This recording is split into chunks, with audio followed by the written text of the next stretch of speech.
Итак, всем добрый вечер. Я сегодня решила еще раз вернуться к теме богов, потому что новые зрители, новые вопросы. И мне хочется немного еще раз рассказать вам историю богов, кто они, откуда они. Одни ли и те же силы в разных культурах, или все-таки есть разница? Боги. Начнем с того, что боги... Добрый, Максим. Боги – это одна и та же сила, просто называются они по-разному в разных культурах. Но самое интересное, что функции у них даже одни и те же, очень схожие. Боги живут в гармонии. Есть боги Нави, есть боги Яви, то есть темного и белого света. Хотя Явь считается жизнью, Навь потусторонний мир, но не всегда так. Объяснений несколько, версий разных. Попробуем сейчас в этих версиях разобраться и как можно более четко, ясно определить для себя, кто они боги, их роль, их функции и прочее. Всем добрый вечер. Дорогие друзья, есть множество различных вариантов, поскольку римские боги, греческие боги, извиняюсь, сначала изначально в Риме называются немножко по-иному, но функции очень схожи. Как бы можно сказать, что вообще римляне, кроме греков, всех считали варварами. Поэтому они переняли богов Греции, назвали по-своему, но функции сохранились те же самые. То есть, если вы хотите узнать о богах Рима, вам достаточно просто прочитать мифологию Греции и все.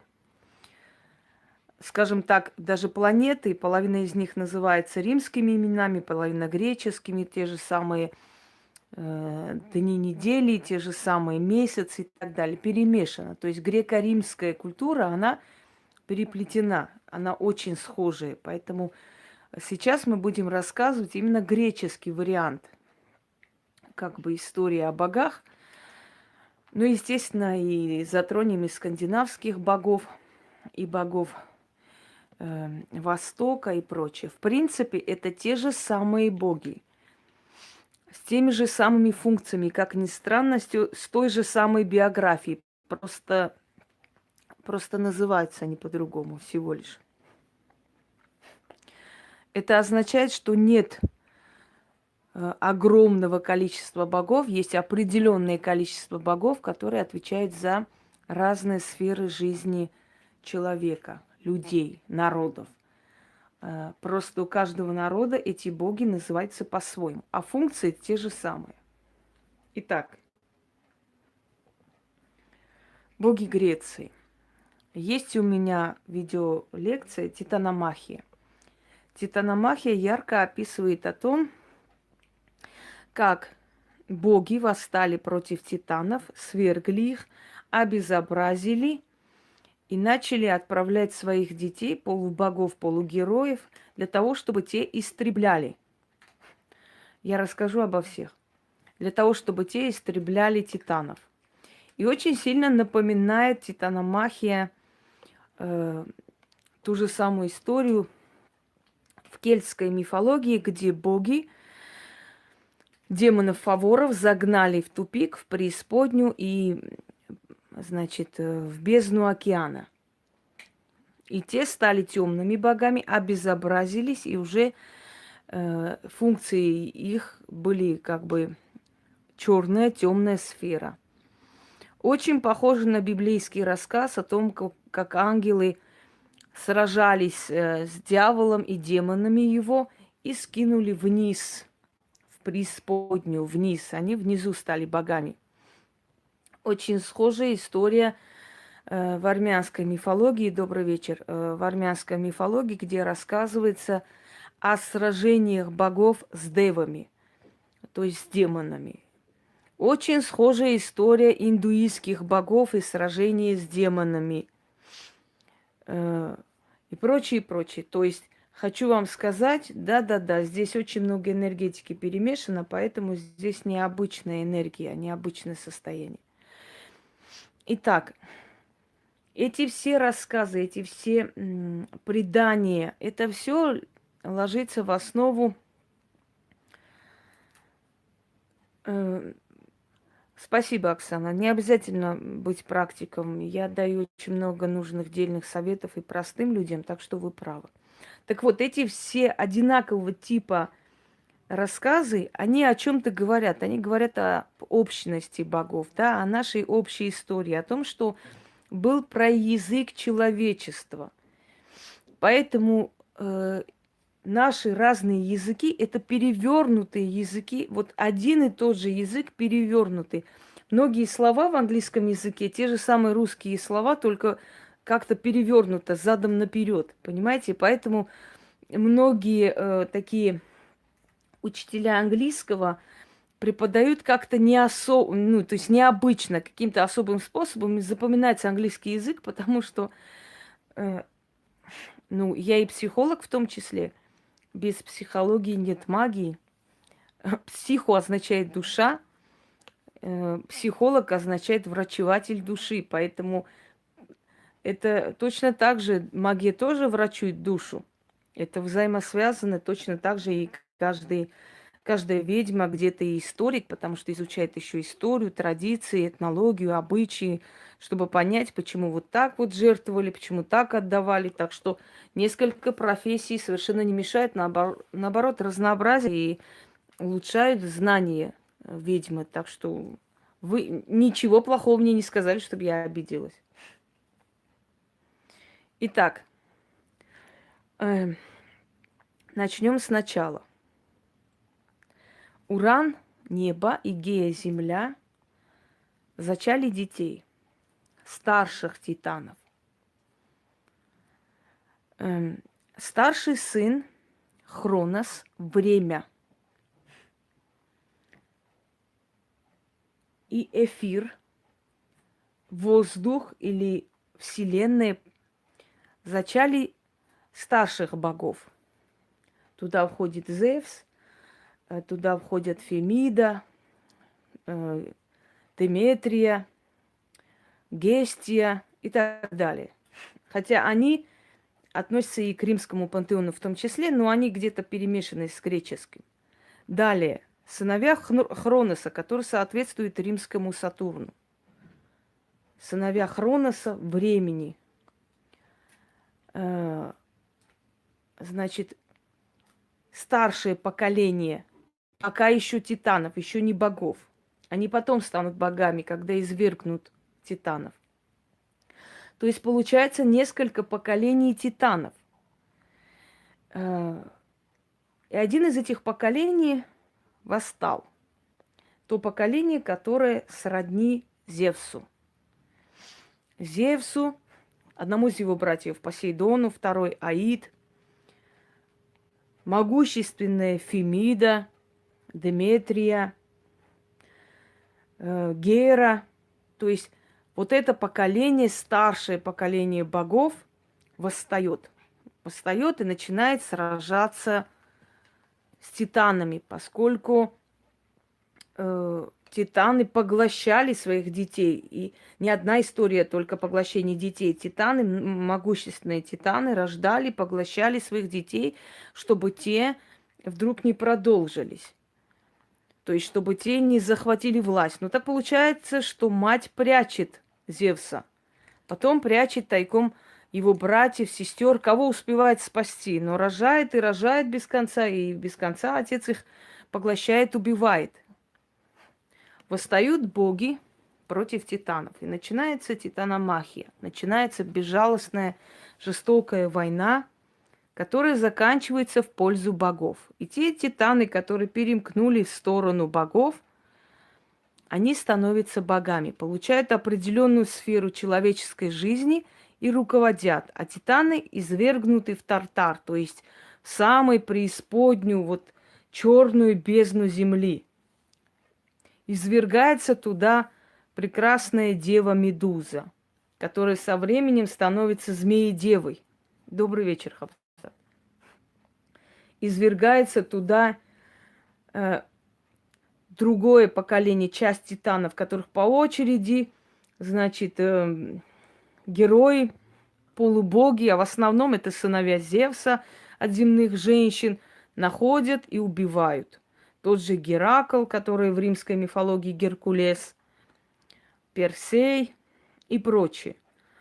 То есть они лишают титанов власти, они лишают титанов силы, они отбирают у титанов красоту.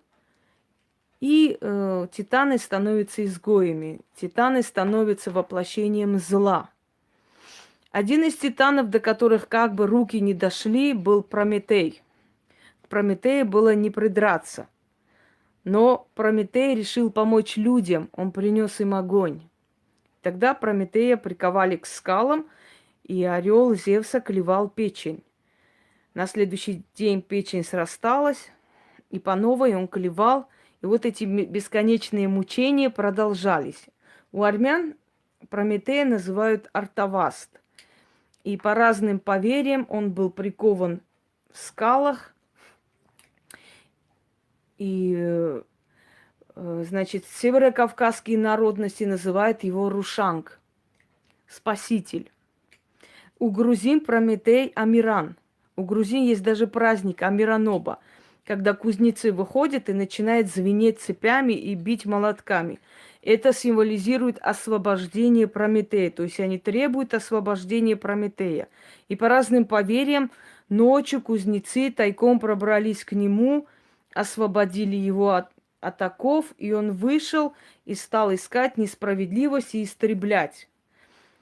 То есть вот этих вот легенд и рассказов однообразных, одинаковых у народов мира, которые, казалось бы, ничем не связаны между собой, масса и очень много.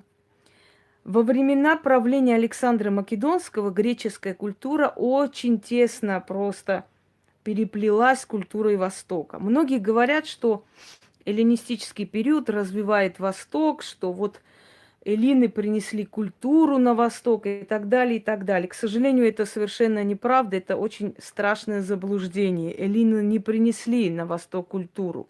Эллины принесли на Восток, скажем, такие уже не самые благоприятные нравы, как, например, мужеложство.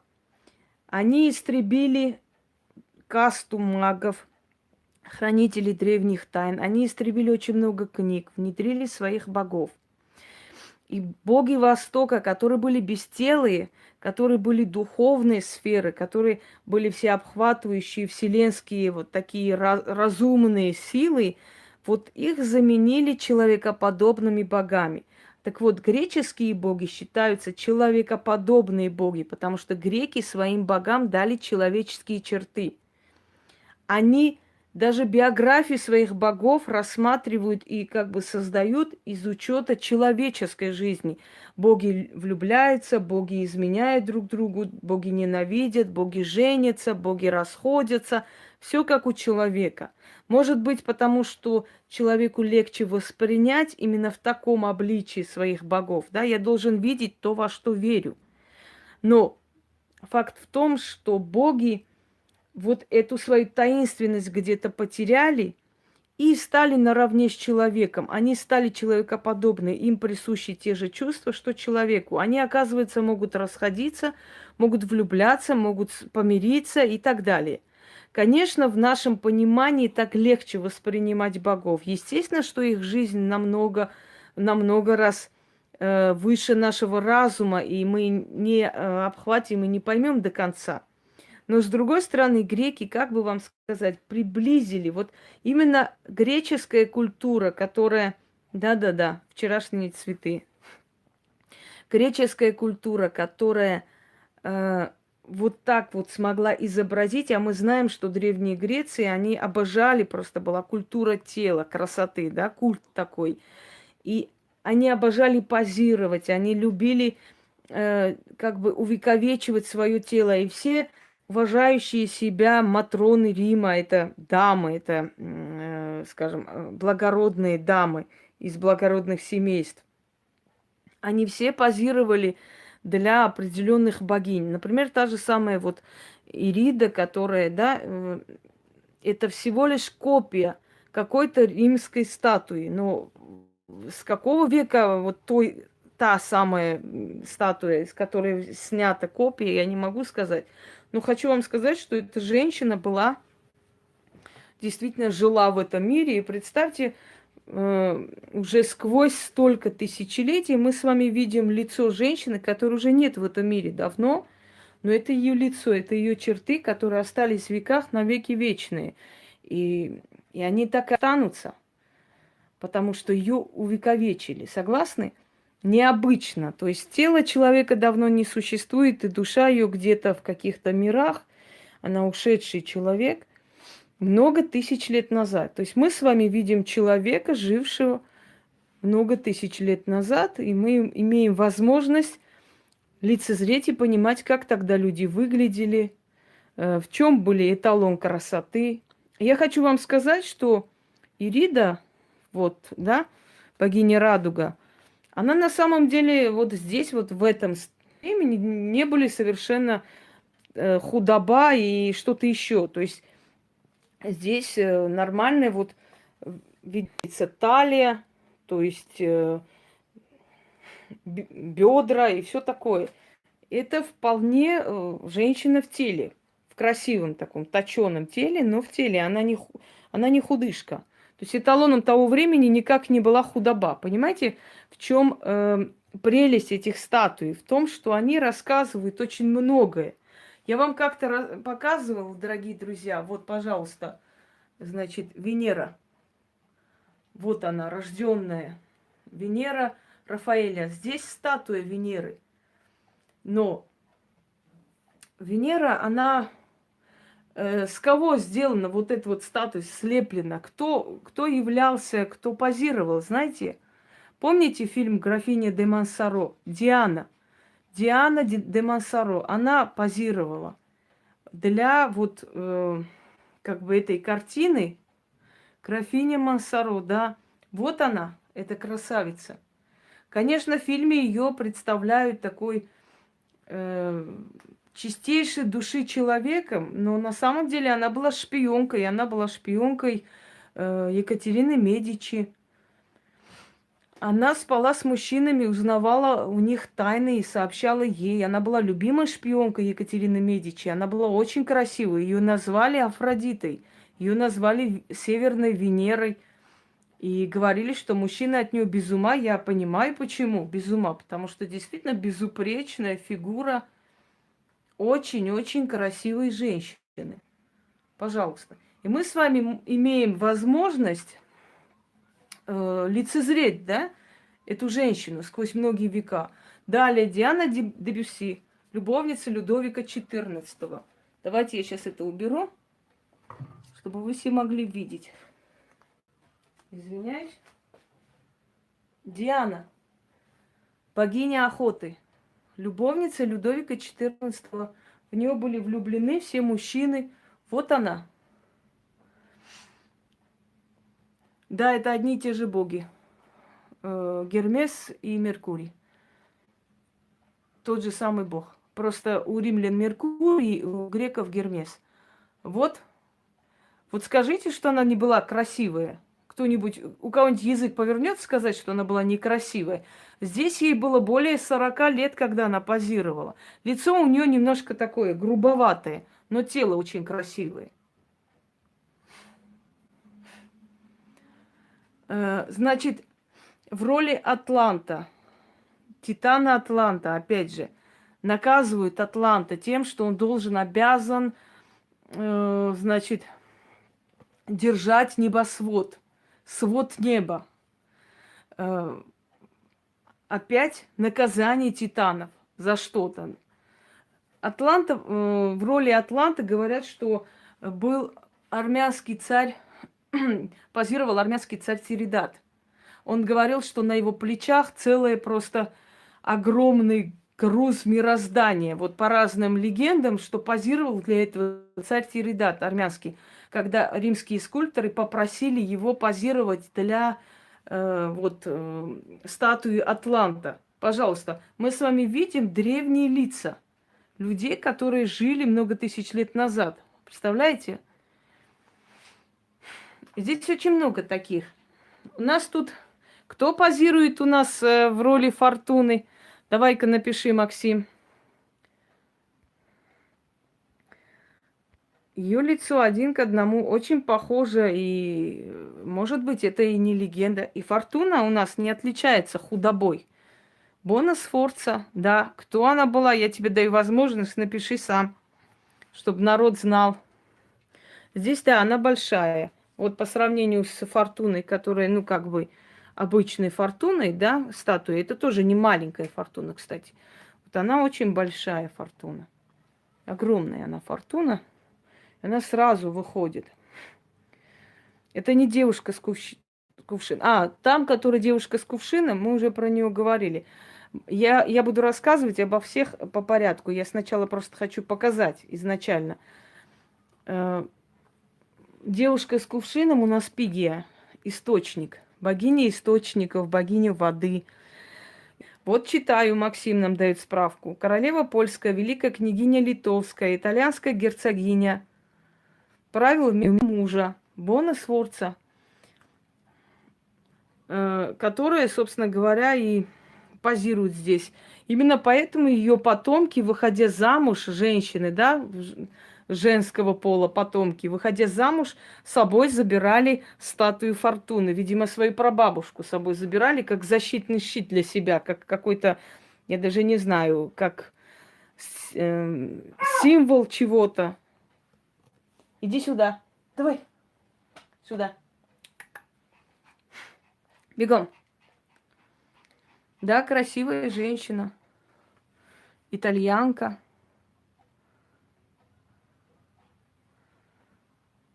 И это долгий разговор, Максим. Этот человек должен знать историю, чтобы мы с тобой рассказывали это все.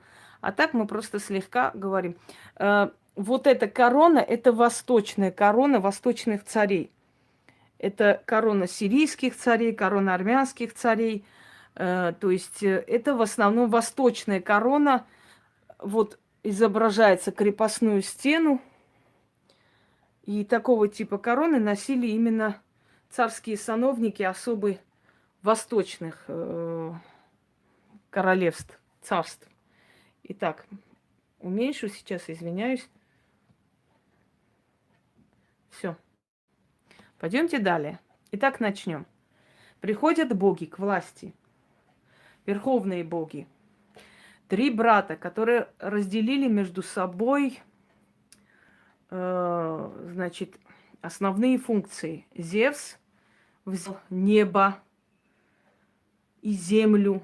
Он был главенствующий старший брат. Следующий у нас Посейдон, который правит океанами, всеми морями, то есть морские глубины и океаны, он руководит ими. Его верный соратник, друг и помощник Титан Океан. Есть еще Грифон, еще, значит, все эти чудовища морские и прочее, прочее. Следующие. А что должны вас слышать, я не пойму. В чем должны вас слышать и из-за чего вас должны слышать? Во-первых, пропадает чат, я ничего не поняла. Что именно вы спрашиваете, чтобы мы вас слышали? А Зевс? А почему я должна вас слышать? Я рассказываю. Я рассказываю то, что считаю нужным. Почему я должна вас слышать? Я не могу понять. Я сейчас должна все бросить, вас слышать и рассказывать. Я же сказала, потерпите, я по очереди рассказываю и иду поочередно. Это очень глупая манера вот так сидеть и кричать оттуда. Итак, Зевс. Небо и земля. Здравствуйте, Ольга. Посейдон. Все водные пространства. Аид. Царство мертвых. Подземное царство. То есть все, что касаемо подземного мира. Глубин мира. Ника. Ника та самая Титанида. Дочь реки Стикс, которая протекает через царство мертвых, разделяет мир мертвых и живых. Про это я рассказывала. И Ника была той богиней, которая помогла богам выиграть войну. Ника – это вообще покровитель водолеев. Между прочим, я родилась под покровительством богини Ники. Такие люди никогда не проигрывают. Но их жизнь полностью как бой. Нескончаемая война. И за то, что Ника помогла богам как бы сдержать окончательную победу, ее, в честь нее, благодаря ей, постоянно, то есть боги клянутся водами священной реки Стикс, матери Ники. О чем это говорит? Это говорит о том, что победа соткана из великих жертв, что в победе, кроме радостного, есть еще и мрачная. Она же дочь реки мертвых. Понимаете, это не просто так сказано. Это имеет определенную символику. Афина Паллада изображается с Никой на руках. Была огромная статуя Афины Паллады, где она держит на руках Нику. Ника ее подруга и спутник. Зевс изображается с Никой, крылатой. Видите? Землю держит, и на руках изображается Ника. Это победоносный Зевс. Это другой тип Зевса. Вот этот орел изображался на флагах римских легионеров. Этот орел изображался на флагах фашистской Германии. Символ непобедимости, орел Зевса. Сюда иди. Надоели эти тоже со своими детками туда-сюда бегать. Молчать! Гея, земля, заселенная всякими разными, различными птицами, зверями и так далее. Есть другой вариант Геи. Сейчас я вам покажу. Он находится в другом месте.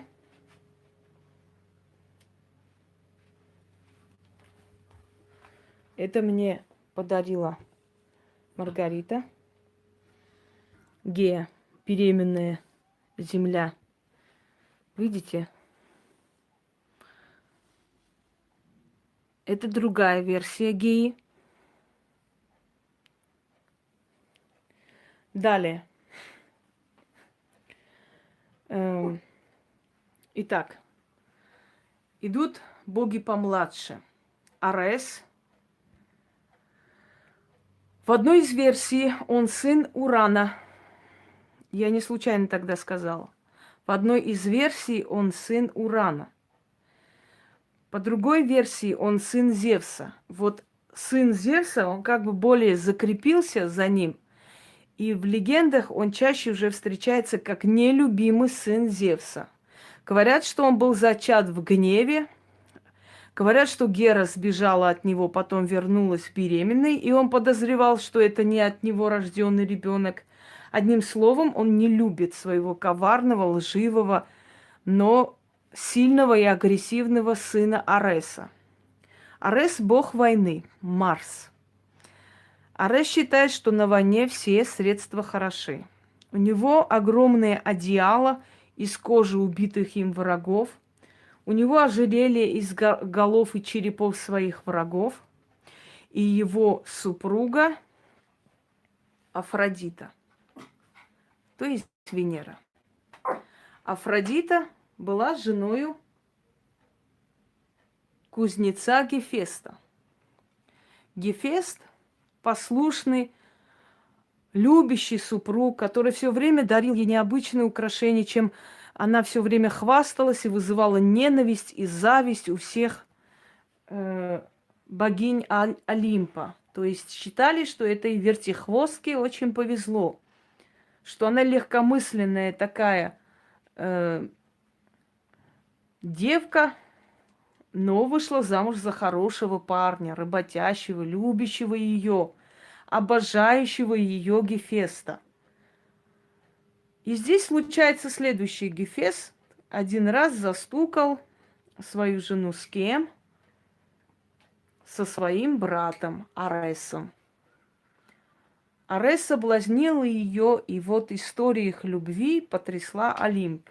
Они начали тайно встречаться, они начали, как бы они проводили вместе ночи, и об этом разузнал Гефест. Он пытается наказать неверную супругу, очень тяжело ее отпускает, очень переживает, но в конце концов приходится ему как бы смириться с потерей своей любимой Афродиты. Вот эта легенда, казалось бы, да, красивая история. Но о чем она говорит, дорогие друзья? Это тоже поучительная история. Это говорит о том, что женщина выбирает не того, кто их обожает, любит, кто готов носить на руках, послушного, хорошего, заботливого мужа. Нет, они выбирают агрессивного, злобного, того, кому вообще не интересны твои слезы, кто плевать хотел, больно тебе или хорошо, и любят, любят безумно. И за ним бегают, и выходят за него замуж. Вот о чем говорит эта легенда, что любовь предпочитает жестокость, войну и борьбу. Что любви не нравится спокойствие, гармония, тишина. Любовь, страсть бегает за войной. Понимаете? Так вот, интересно, однако, сочетание, да? Война и любовь вместе создают семью. Кто-нибудь знает легенду? Да, любовь зла не просто так. Полюбишь и Ареса. Мужественный был Арес, красивый был, дерзкий был, наглый. И привлек, и соблазнил Афродиту, и забрал ее, потому что она была самая красивая из богинь. И он назло это сделал. Он сделал это назло, может быть, чтобы самоутвердиться, чтобы доказать богам Олимпа, что он непростой бог. Вот он забрал самую красивую богиню себе в жены. И все время мучил ее, они все время расставались. Она его проклинала, снова мирились, она бегала за ним, и ее ноги царапались об камни, протекала кровь оттуда. И из крови Афродиты начали выходить розы. Поэтому розы считаются цветы Афродиты. То есть это цветы, которые вышли из ее крови. То есть это символ любви. Вот почему розы чаще всего дарят женщинам. Афродита изображается с голубем или с голубями. Мы говорим голубь мира. Это тоже идет легенда из греческих времен, эллинистических. Что такое голубь мира? Однажды Арес взял свой шлем, чтобы вновь начать войну в этом мире и держать в войне народы. И увидел, что там голубь высиживает своих птенцов. Он разозлился, хотел бы швырнуть этот шлем, но Афродита попросила слезно дать время, пока эти голубки вырастут и улетят оттуда. Аресу пришлось согласиться. И за то время, пока голубь выращивала свое потомство, мир находился в мире и в покое. То есть не было войны. Голубь своим присутствием остановил на некоторое время бога войны, и он не надел свой шлем и не пошел воевать. Вот поэтому говорят, голубь мира, голубь символ мира, голубь останавливает войну. Да. Следующий момент. У них рождается, у войны и любви рождается сын. Купидон. Который очень такой весельчак. Тот, который пускает стрелы. Здравствуйте, Алена. Тот, который развлекается тем, что влюбляет людей в друг друга. Он такой злобный мальчик. Ему все равно, на кого пускать стрелы. Вот плод любви и войны. Купидон. Или Эрос. Слово эротика, наверное, всем знакомо. Любовная любовь называется. Пойдемте далее. Деметрия. Сестра и супруга Зевса. Вообще у Зевса 3 старших жены. Деметрия, Фемида и Гера. Но поскольку Гера по рождению львица, пусть попробует кто-нибудь из этих богинь пикнуть. Она главная жена, она ревнивица, она везде его ищет, из всех постелей вытаскивает Зевса, он ей клянется, клятвенно обещает больше никогда. Или Эрос, Амур, Купидон. Одно и то же. Значит, Зевс клятвенно обещает Гере никогда в жизни, ее символ павлин, как видите сзади, никогда в жизни больше не изменять. Дает клятву, там, клятву Гиппократа. Но вновь и вновь у него появляются дети во всех сторонах света. Гера злится, ненавидит его. Для того, чтобы скрыться от жены, он начинает изменять ей под обликом быка. Например, приходит под обликом быка к, значит, микейской царице. Потом под обликом огромного лебедя он приходит к леди и рождает от него детей. То есть он уже и под обликом золотого дождя приходит к Данаи, изменяет опять Гере с ней. В общем, он любвеобильный мужик, но он все время прячется под разными обликами, чтобы жена не раскусила, не увидела. И когда рождаются дети, ему приходится признавать, ему приходится им помогать, он становится их покровителем, и Геру ужасающе это злит. Единственное, что ее утешает, что они никогда не будут богами. Это клятвенно обещано ей, что они будут полубогами. Они будут всего лишь героями, но богами они не будут и не возьмут престол ее старших сыновей. Вот. И вот так вот и идет их счастливый брак. В изменах, в подозрениях, в ненависти, в злости, в любви. Он несколько раз разозлился на нее до такой степени, что заточил ее в Тартар. Потом опять вытащил ее, вернул к престолу. И она есть главная, старшая богиня, покровительница семьи, очага и прочее, прочее. Геракл для того, чтобы как-нибудь смягчить гнев своей мачехи, назвал себя в честь нее сыном Геры, Геракл. Вот тогда она от него отстала чуть-чуть. Итак, далее, Деметрия. Деметрия – богиня плодородия, земли, земледельчества, хозяйства, сельского хозяйства, в общем, мать-земля. Метриус, Демос – земля, Метриус – мать. Мать-земля. И вот мать-земля Деметрия. Она себе, скажем так, озеленяет землю. Крестьяне приносят ей в жертву там всякие фрукты, огромные красивые алтари стоят Деметрии. Наслаждается она жизнью, и в какой-то момент ее уже взрослая дочь, красивая Персефона, пропадает. Начинают боги искать ее везде и всюду, нигде ее нет. Но не может быть, чтобы вездесущие боги не знали, где дочь Деметрии. Она сходит с ума с горя. Земля покрывается инием, холодом. Люди начинают мерзнуть, умирать, урожай начинает портиться. Люди день и ночь молятся, просят, умоляют Зевса помочь им в этом деле. И Зевс уже не знает, как утешить жену. И вдруг он понимает, что единственное место, где можно спрятаться от богов, это, здравствуйте, это преисподня, это темное царство. И он спускается к брату Аиду. Аид долго отрицает, что он причастен к этому, но потом признается брату, что безумно влюблен в свою племянницу Персефону. И не отдаст ее ни за что. Будет сражаться со всеми богами, если вдруг Персефону захотят отобрать. И вот он разрывается между двух огней, не знает, как правильно поступить, чтобы не начинать какую-то новую титаномахию.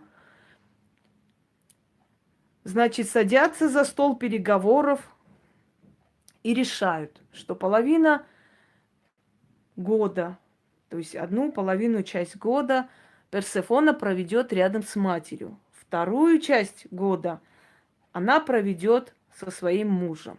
И вот так и случается, когда Персефона идет к матери, земля зеленеет, приходит весна, лето, люди сажают, люди собирают урожай. И как только Персефона уходит к своему мужу, Деметрия начинает день и ночь плакать от тоски. Начинаются дожди, начинается холод, зима. К весне Персефона опять поднимается к матери. И опять земля начинает зеленеть. Вот это что касаемо Деметрии. Пойдемте далее. Фемида. Та, которая не смотрит ни на титулы. Та, которая не смотрит на положение. Та, которая не учитывает ничего, кроме достоинств человека.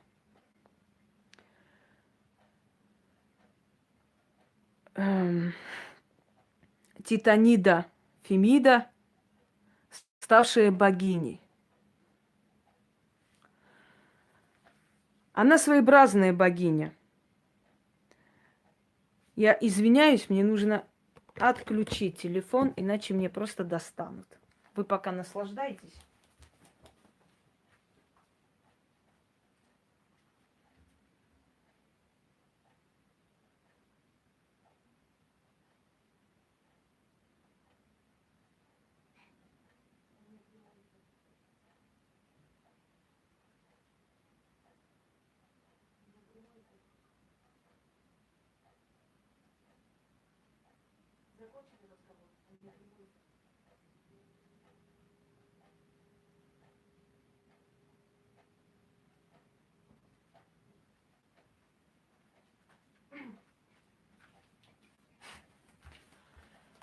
Все. А то звонит, отвлекает, мне на нервы действует. Итак, Титанида Фемида. Она есть мать кармы. Она есть та, которая вносит равновесие вселенское. Может, кому-то покажется, что она всего лишь одна из богинь Олимпа, но на самом деле, да, наверное. Но на самом деле она очень необычное божество, и поэтому те практики, которые берут мои работы, ритуалы, связанные с Фемидой, будьте осторожны. Ее сопровождают Мойры, то есть силы судьбы, те, которые наказывают, те, которые мстят. Ее дочерью или одной из любимых ее спутниц является Немезида, богиня мести, справедливой мести. Она накажет вас, невзирая на ваши заслуги в магии, где угодно, если вы не правы.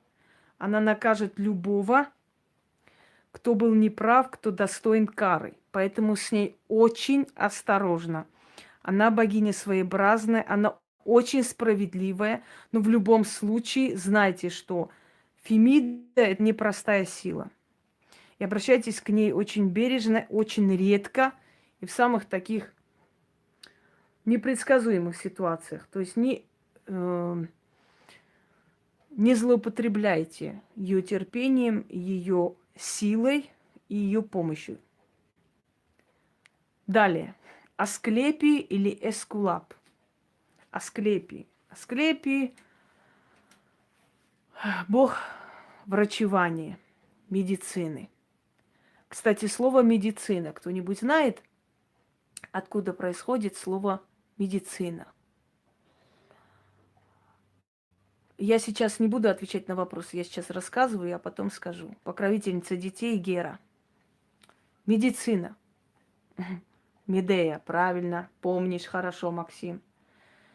Медея, ученица, все, у меня уже Гекаты, которая варила всякое зелье, делала всякие снадобья. И вот этот процесс назвали медицина, то есть искусство Медеи, которое осталось, и целая наука была названа в честь Медеи. Добрый день. Асклепий, дочь Гигея, от слова гигиена. Слышали когда-нибудь? Асклепию приносили, жертвовали черных петухов. Он приходил во сне и говорил, что нужно делать человеку, какие травы собрать, как их заварить, как выпить и излечиться. Привет, привет, Яна. Далее. Так, Оскар мы не будем затрагивать, он к богам отношения не имеет. Но сейчас хочу вспомнить, про всех ли я рассказала, тех, которые здесь находятся, богах, да, греческих. В принципе, да, Диана, богиня Луны, лунная богиня, богиня охоты, та, которая вечная девственница, но почему-то потом она решилась все-таки до себя допустить Люцифера и родила от него Арадию. Вот она, Арадия. Матерь ведьм, главенствующая ведьма, которая научила всех ведьм колдовству. Вот, сереброгрудая дочь Дианы, Арадия. Здесь ведьмы, шабуш ведьм или три стороны Луны называется. Это мы сейчас опустим. Это не имеет отношения к этому всему. Так, Титанида Ирида, богиня радуги. Та, которая посланница богов, та, которая отправляет желания, просьбы, передает богам. Но люди путают иногда ее с богиней Эридой. На самом деле Эрида – это спутница бога Ареса, бога войны. Эрида – богиня раздора. Нет, Лилит в шумерской мифологии, Алексей. Лилит в восточной мифологии. Она не богиня Луны, она покровительница лунная, она ночная богиня, она богиня ночи, тьмы. Вот эта вся символика лунная и так далее, это шумерская, то есть это восточный типаж. А Диана, она, как бы сказать, пересечение двух культур Запада и Востока, она вообще пришедшая, я бы сказала, с Востока. Это восточный культ Диана. Но со временем, поскольку Аполлон был солнцем, а Диану называли его сестрой, вот ей дали полномочия Луны. То есть она сама Луна как бы выходит. Луна, богиня Луна. Но потом эти полномочия были отданы еще одной богине, Селене. Селена Луна. То есть, понимаете, как здесь несколько ипостасей разных, разное время. Боги занимали, как бы сказать, грубо говоря, разные должности. Далее. Значит, у нас богиня мудрости. Кто у нас богиня мудрости? Кто-нибудь узнает ее? С совой. Афина. Афина Паллада. Да-да-да, там очень много версий различных. Я просто говорю самые четкие и запоминающие. Афина Паллада. Та, которая родилась с головы Зевса. Та, которая сама разум. И Афина считается воинствующая мудрость. То есть не просто мудрость, мудрость, которая пробивает мечом себе дорогу, которая себя защищает от невежества. Здесь вторая версия богини Гекаты, ночной богини. Внизу первая версия, именно римская версия, то есть копия статуи, которая была в Риме, находилась в ее храме. Меркурий или Гермес, бог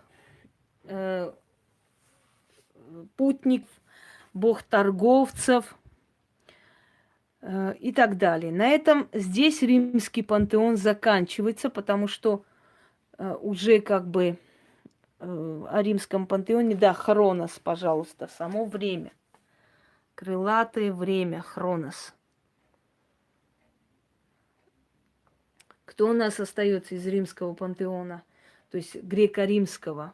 Это у нас Персей, убивающий Медузу, Гаргону. Далее, в принципе, мы с вами здесь всех рассмотрели. Да, Пан. Первая версия Пана стоит вон там. Вторая версия Пана вот здесь. Сейчас, секунду. Уменьшу. Угу. Пан. Пастух темных сил. Он руководит теми сущностями, которые находятся в нижнем астрале. То есть он руководит сущностями, которые вокруг нас окружают. Согласно греческой мифологии, он еще является супругом самой Медузы Гаргоны. Сначала Гаргона с ним билась смертным боем, а потом, оставшись одной много лет в Тартаре, в этом преисподней, в этой темноте, она его полюбила и родила от него детей. Но когда Медузу убили, Пан забрал этих детей и ушел в эти леса и остался там. И как бы принял облик хранителя леса, животных. У него есть определенная свирель. Да-да-да. Пан тоже один из ведущих божеств, скажу вам. Вот эта свирель, в которую он свистел, создавал такой жуткий звук, такие ужасающие, страшные звуки, что все звери, птицы выскакивали из своих гнезд и избегали, кто куда мог. Именно по этой причине и создается, то есть вот это называется паника. То есть мелодия Пана. Они все когда-то, такое ощущение, что шевелится. Я много раз слышала, когда у меня бывали гости, и они говорили, что они боятся очень моих статуй, потому что словно шевелится. Но есть демонические, вы понимаете, есть демоны, которые этим всем руководят, и эти все шевеления и прочее, где-то может быть и правда. Дионис – бог веселья, бог радости, бог развязанности, вина, тот же самый Вакх в римской мифологии. И вот эти слова вакханалия, мне кажется, вам знакомы. Когда люди пьяные устраивали оргии, устраивали всякие там непотребные вещи. В общем, это бог разврата, радости, вина, вечного веселья и прочее. Я просто на зарядку поставила, потому что может не хватить. Итак, далее. Вот, Бахус, тот же самый, да, Бахус. Бахус, Вакх, тот же самый. Итак, пойдемте далее. Здесь уже пантеон темных сил, который, в принципе, уже относится к магии. Это больше относится к веканской традиции. 3 составляющие Луны. Да, Бог, который никому не отказывает, это Аид, самый гостеприимный, любезный Бог. Он всех принимает, только никого не отпускает обратно. Воплощение темных сил, то есть общее воплощение тьмы, в нем все черты тьмы. Козлиная голова, то есть рога, что означает вездесущая сущность всюду. Он может найти себе место где угодно. Козы поднимаются черти куда. На самом деле. Я знаю эту богиню. Какую богиню? Ничего не поняла.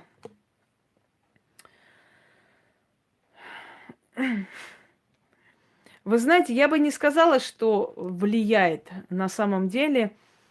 Имена богов, они, в принципе, уже настолько, грубо говоря, растрепаны. Когда-то в древние времена избегали называть именами богов, дабы не перенять их функции какие-то в жизни. Но за эти века столько раз уже как бы эти имена уже назывались, что они в какой-то мере уже давно потеряли свою такую силу. Вот эту. Ой, спасибо, Максим, спасибо. Умеешь ты нравиться. В какой-то мере человек берет какую-то часть судьбы, скажем так, и функции этого бога, или становится под его покровительством. Раньше, если называли именами богов, чтобы иметь их покровительство, но сейчас они в основном потеряли эти функции и эту силу, то есть имени, поэтому не особо-то там влияние уже есть на самом деле. Не сказала бы, что именно от имени зависит. Есть Дионисы, которые очень достойные люди, есть Дионисы пьяницы и какие-то тунеядцы, есть Дионисы профессора. Поэтому это в данный момент отрезок времени, да, в наш век, это не имеет той функции, той силы, которая, может быть, имела много веков назад. Нет этой силы имени Бога уже. Далее. Значит, вот моя любимая Кали Шакти.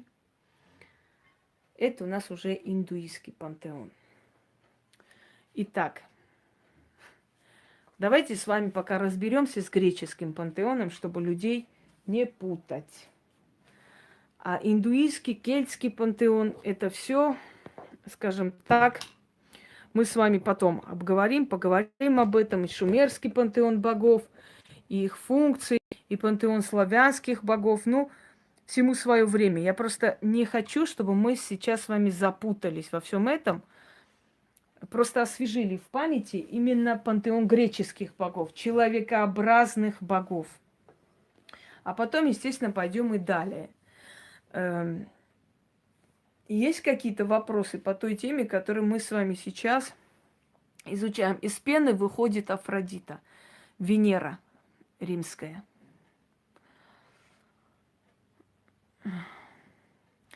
Появляются, Дмитрий, я не спорю, но не в такой мере, как принято считать. Понимаете, если человек генетически, скажем, слабое существо, если у человека род порченный, то ты его можешь назвать хоть Зевсом, хоть Юпитером, хоть кем угодно, от этого его судьба не изменится, и он не станет сильнее и волевее. Согласны со мной? То есть эта магия имени, она имеет место быть, но кроме магии имени еще должна быть генетика, сильный род, предназначение, время рождения, понимаете, и прочее, прочее. Ну, например, я родилась в 29-й лунный день, в ночь Гекаты. Но если бы у меня в роду не были ведьмы, например, да, то я просто, может, была бы одаренным человеком, может, я была бы хорошим историком, может, художником, не знаю. Но я бы не была ведьмой. Но то, что я родилась в 29-й лунный день Гекаты, то, что я по рождению под покровительством богини Ники, характер волевой, то, что у меня генетически это есть, и все такое, это все в одну кучу дало вот такой результат. То есть я хочу сказать, да, это Геката, 29-й лунный день. То есть я хочу сказать, что если, да, что-то есть, какая-то есть какое-то влияние созвездий и так далее, но в общем вообще, да, живы. Но в общих чертах хочу вам сказать, что, как вам объяснить, это все в совокупности дает определенный результат. Если человек, да, не просто так рожден, если человек, у человека предназначение особое, определенное, то это все в одну кучу должно быть перемешано, и тогда дает результат, тогда рождается некая личность, как бы отличающаяся от другого, от других. Но если человек размазня, если у человека родители вообще непригодны, если род портится и поганится, когда бы ты ни родился, никакие влияния созвездий, никакие имена богов тебя не выведут из толпы, не сделают личность, не сделают кем-то знаменитым, знаменательным. Вот и все. Что касается того, сосуществуют ли боги здесь, да, и могут ли они каким-то образом друг другу мешать? Естественно, нет. Естественно, нет, ведь они же все дети одного верховного бога. И они все боги разных народов, но это те же самые силы, та же самая, скажем, Афродита, Венера, значит, у римлян, да? Ошун у африканцев, Астрик у армян, значит, лунная, то есть, да, лунная богиня Тфари у грузин и так далее, и так далее. Это та же самая богиня. И если разных изображениях ее поставить дома, они никак между собой не ссорятся. Вот это все равно, как, знаете, когда человек приезжает в Россию, для того, чтобы было удобно с ним общаться, если его зовут, там, не знаю, Абдул, его называют Андреем, чтобы легче было с ним взаимодействовать, чтобы легче было как бы ему интегрироваться в эту культуру. Но это одно и то же, это тот же самый Абдул, который стал Андреем. То есть я хочу сказать, что боги те же самые, у всех народов просто по-разному называются, как им удобно, как ближе для их культуры. Как взаимодействуют боги? Боги друг другу не мешают. Они, да, сладкая роза или прекрасная роза, Вартануш.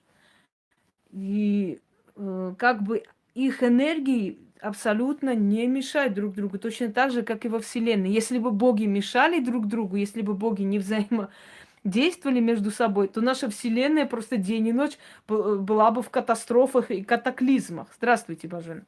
Поэтому боги взаимодействуют, боги взаимоуважают друг друга и сосуществуют точно так же, как они, скажем, сосуществуют во Вселенной.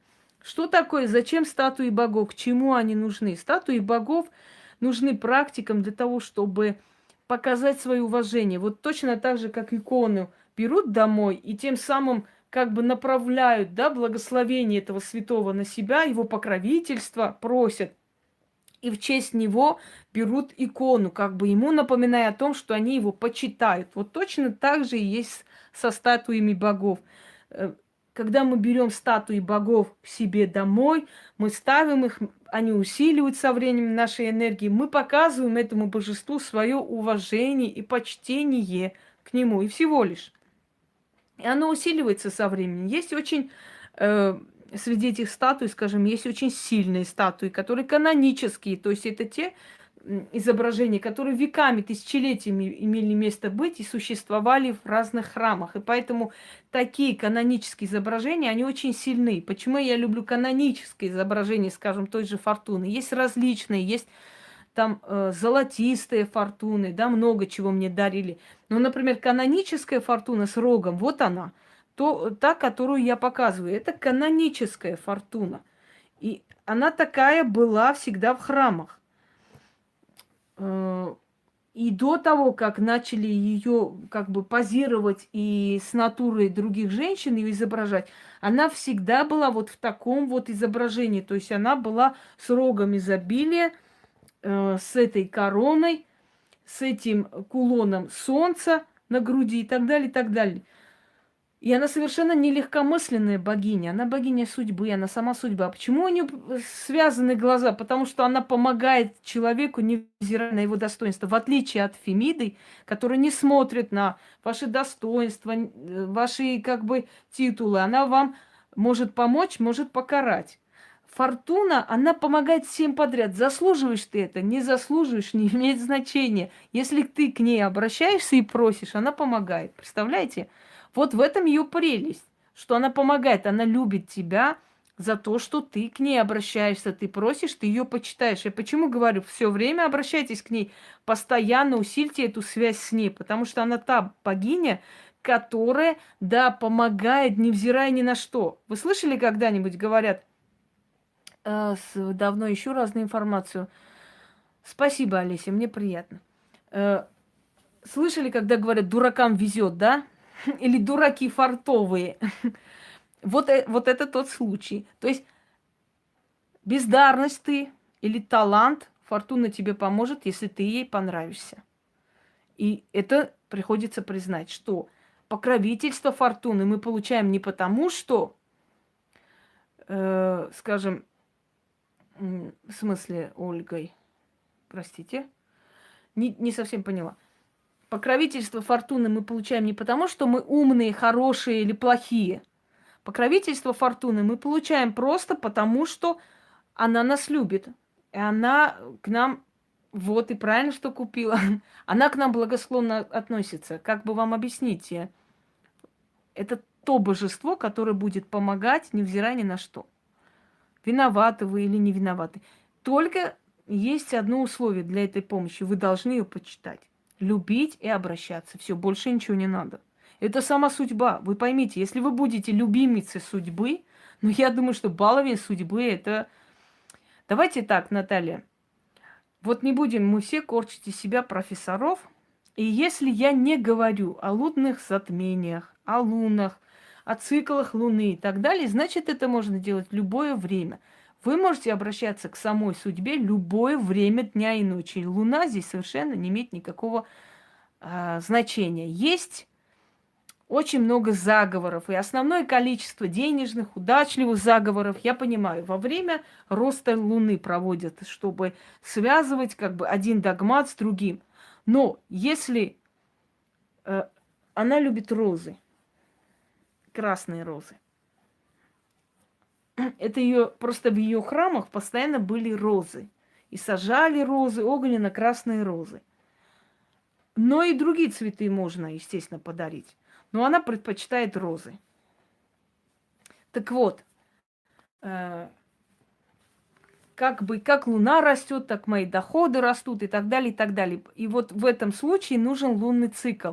Но если это нужно, я обязательно дам знать. Если я не говорю, значит, это можно проводить любое время дня и ночи.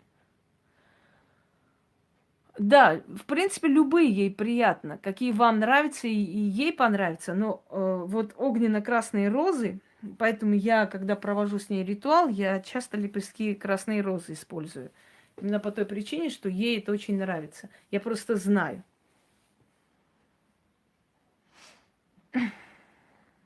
А, вы имеете в виду в детстве вы были Ольгой? Ну, лучше бы вас Ольгой оставили. Ольга более волевое имя и судьба более сильная. Хотя Алла более как бы помягче характер, в принципе. Итак, какие еще вопросы остались касаемо богов? Те, которые мы с вами за столько времени не прояснили, может быть, и вам хотелось бы узнать ответ.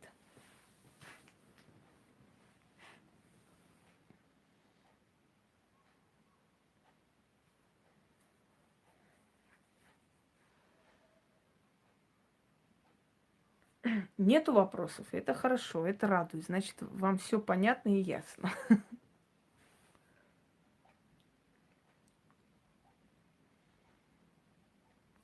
Да, любимые звери, животные фортуны – это золотой бык, это лев и гуси. Это любимые звери и птицы фортуны.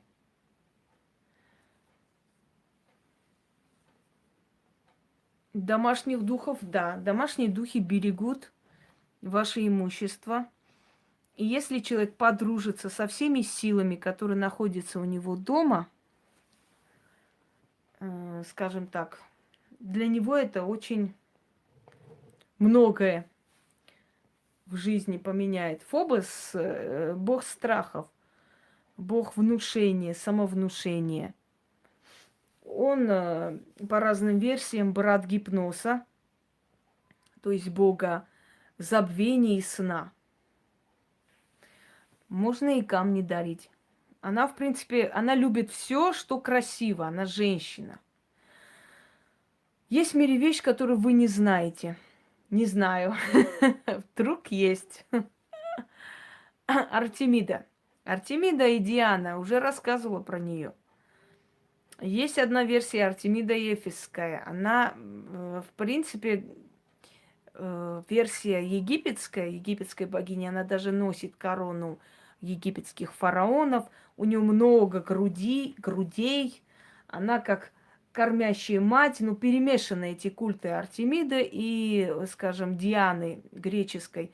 Но культ Артемиды Эфесской не очень долго просуществовал, потому что он не подходил грекам то есть по менталитету. Он остался в прошлом, ну, просто в истории иногда выскакивает Артемида Эфесская и всего лишь. Морфей – это бог путанного сознания и сна в том числе, хотя и гипноз. То есть они из ряда вот этих богов потусторонних, которые больше влияют на подсознание человека, на сон, на явь и так далее. была супруга у бога морей и океанов, она тоже была дочерью то есть по одной версии дочерью Зевса, по другой версии просто свободная женщина, которую он обожествил, конечно, но невзирая ни на что, скажем так, наш дорогой, бесценный, кто он там, бог морей, все забыла. Посейдон, да, Нептун, он, видимо, от брата заразился. Нет, про Исиду мы сегодня рассказывать не будем, потому что это боги Египта. Мы сегодня хотим рассказать про богов Греции и Рима. То есть Посейдон или Нептун был очень влюбчивый парень, точно так же, как и его брат Зевс. И поэтому, как только он в корабле видел женщину, если она виднелась где-то на палубе, стояла, он обязательно поднимал бурю, топил корабль и забирал эту женщину к себе. И отсюда выражение, что женщина на корабле к несчастьям, к бедствиям, понимаете? Вот поэтому у женщин на корабль старались не брать. Посейдону моряки до сих пор отдают в жертвы. Вы знаете, все удачливые люди, кузнецы, моряки, люди вот таких вот профессий таинственных считались где-то колдунами. Например, у нас в селении кузнецов считали колдунами, потому что они имели дело с огнем. И их называли слугами Гефеста. Считалось, что они могут излечить. Значит, Посейдону приносили в жертву, выливали огромные бурдюки с красным вином, с медом. И только после этого направлялись в путь. И до сих пор это есть. Когда начинается буря, у моряков есть такая примета. Они начинают выливать воду и что-то сладкое, мед, например, или что-то еще. 13 это не очень хорошо, называется чертова дюжина, и люди под числом 13 не могут найти свое место всю жизнь. Они маются, мыкаются, то есть нужно отсечь это число 13 для того, чтобы человек мог найти свое место в этой жизни. Это дни, когда бесы танцуют, пляшут, и вот человек, рожденный 13 числа, с очень тяжкой судьбой. Если он, то есть ему не дано колдовать и прочее, девать эту энергию некуда. И они очень непрекаянно, как бы вот так живут, знаете, как бы постольку-поскольку. 13 число нужно отчитывать. Да. И мельники, и кузнецы, и моряки, они все считались в какой-то мере колдунами, чародеями, и их старались сторониться, особо с ними не конфликтовали. Хотя эти профессии были в почете, но в любом случае. Какие еще у вас есть вопросы? Я вас слушаю.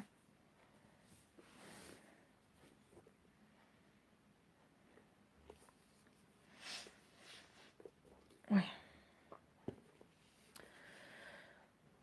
Я знаю историю славянских богов, я об этом уже рассказывала, но сейчас я еще раз повторяю, что это обширная тема, мы не сможем за один прямой эфир всех богов обсудить. Мы сегодня обсуждаем греко-римских богов.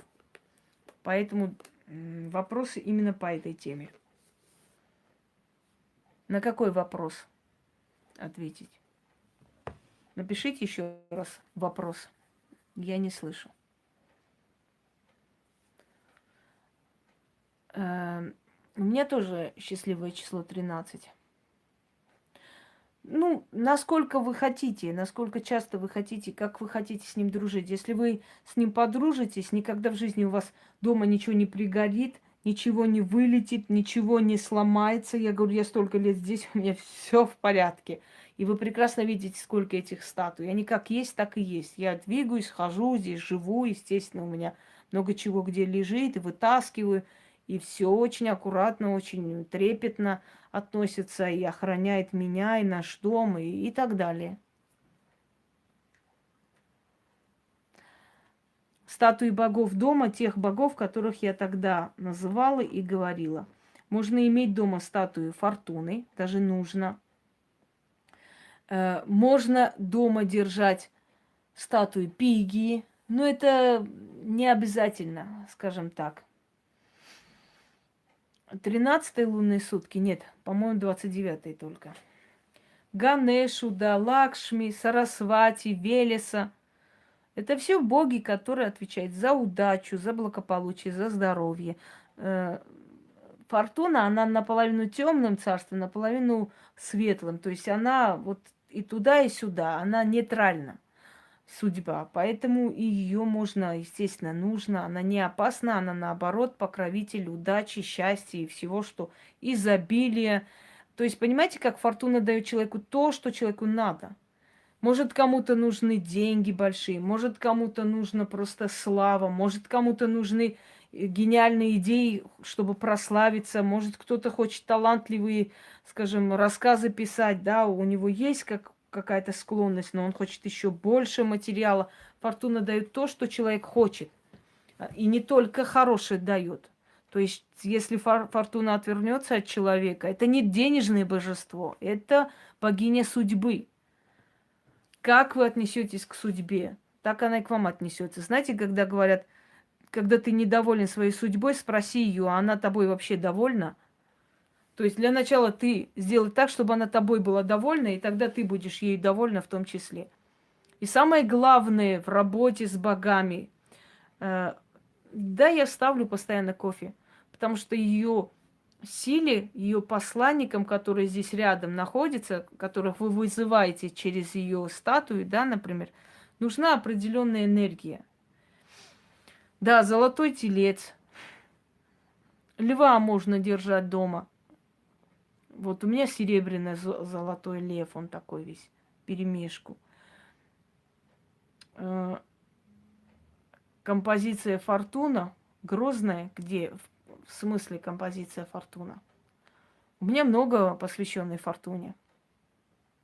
Нет, Бафомет не имеет отношения к царству мертвых. Бафомет – это собирательный образ тьмы. Это как дитя разных богов. Крылатый. Это крылья берутся у богов, скажем так, которым присущи крылатость, да, быстрая, скажем, как вам сказать, быстрая реакция сильных богов, крылатый. Кто у нас крылатый? Ника. У нас крылатый Лилит. У нас крылатый еще кто есть? Значит, Гермес. У него, правда, шапка крылатая, но в любом случае крылатость. Крылатые у нас духи тьмы и так далее. Вот крылатость оттуда. Одна рука вверх поднята, другая рука вниз, показывает верхние сферы богов, нижние сферы богов преисподней, да, или боги-демоны, или титаны и боги, боги и фаворы. На одной руке написано «растворяю», на другой руке написано «сгущаю». Андрогенное существо, половина женской груди, половина мужская грудь, то есть мужское тело и прочее, прочее. Это собирательный образ вселенских всех сил. Он как дитя тьмы, понимаете, как посланник. Некоторые называют Бафомета искусственно созданным, значит, ловеем. На самом деле это не так. Можно на окно ложить. Хронос крылатый, да.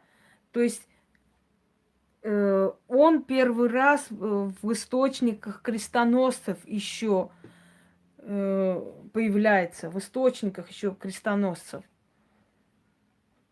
Никакого бога не можете вы просить кого-либо убрать или прибрать, или что. Если вы такое сделаете, не имея на это права, вы можете быть наказаны. Вы поймите одну вещь, когда я вам говорю некоторые вещи, не потому что я хочу только это делать, и больше никто не должен, или там только практики. Я просто говорю, потому что в древние времена к определенным богам, извиняюсь, люди могли прийти, пожертвовать, попросить, но к определенным богам только через жрецов просили, потому что это были боги темных сфер. Да, мы с вами еще про Гекату не рассказали, как бы ее не обидеть, Гекату.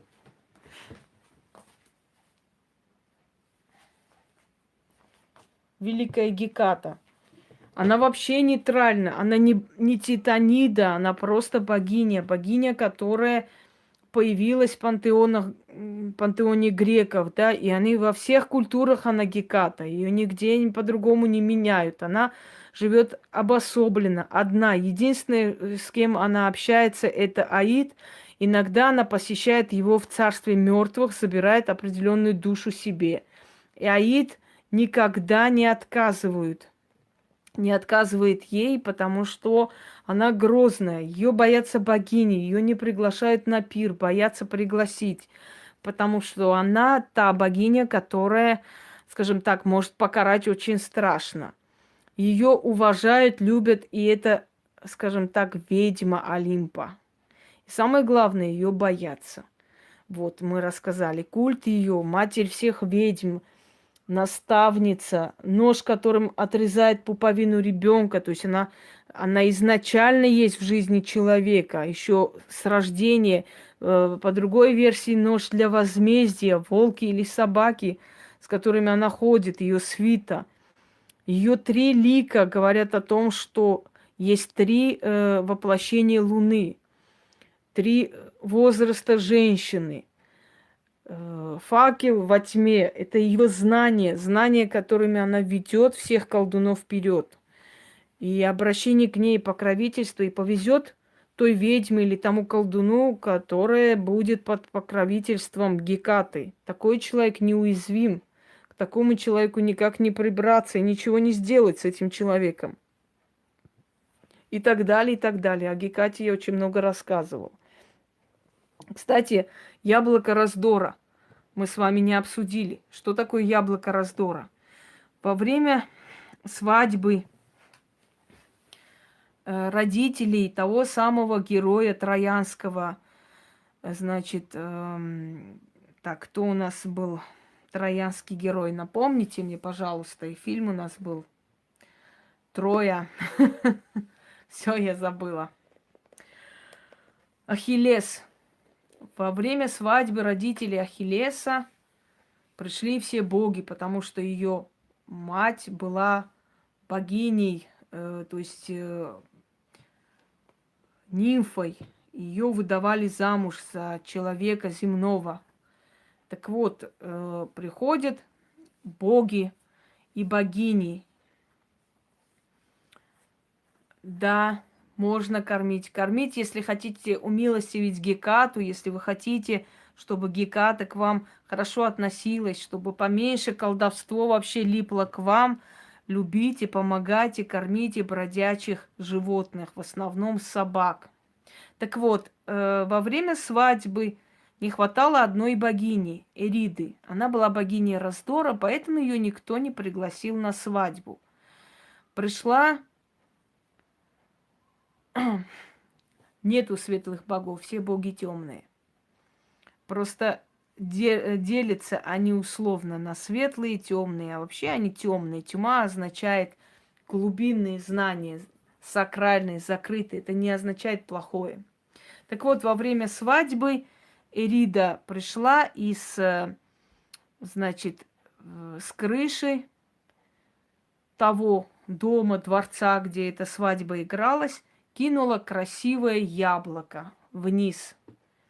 Это яблоко вся сверкало, переливалось, и на яблоке было написано «самый прекрасный». То есть для самой прекрасной это яблоко. И вот начали спорить три богини: Афродита, Гера и Афина. Кому же достанется это яблоко? И полетели они вместе на гору, где Александр, который в истории известен как Парис, рассудил трех богинь. Гера сказала ему,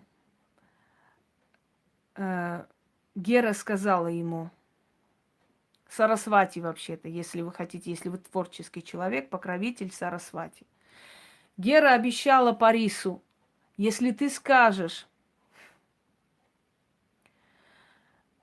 что это яблоко принадлежит мне, то я тебе дам славу, я тебе дам богатство, огромное имущество. Ты будешь один из известных вельмож в мире.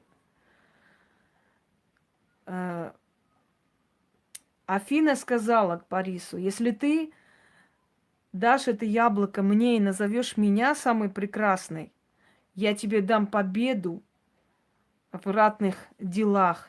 Я тебе подарю мудрость. Мудрее, сильнее тебя человека не будет в мире.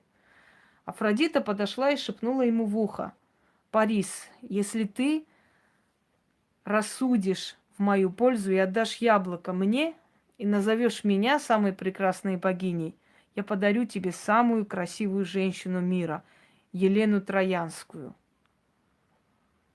И Парис соблазнился, отдал яблоко Афродите и назвал ее самой красивой, самой прекрасной. Сказал, что это яблоко заслуживает именно богиня Афродита.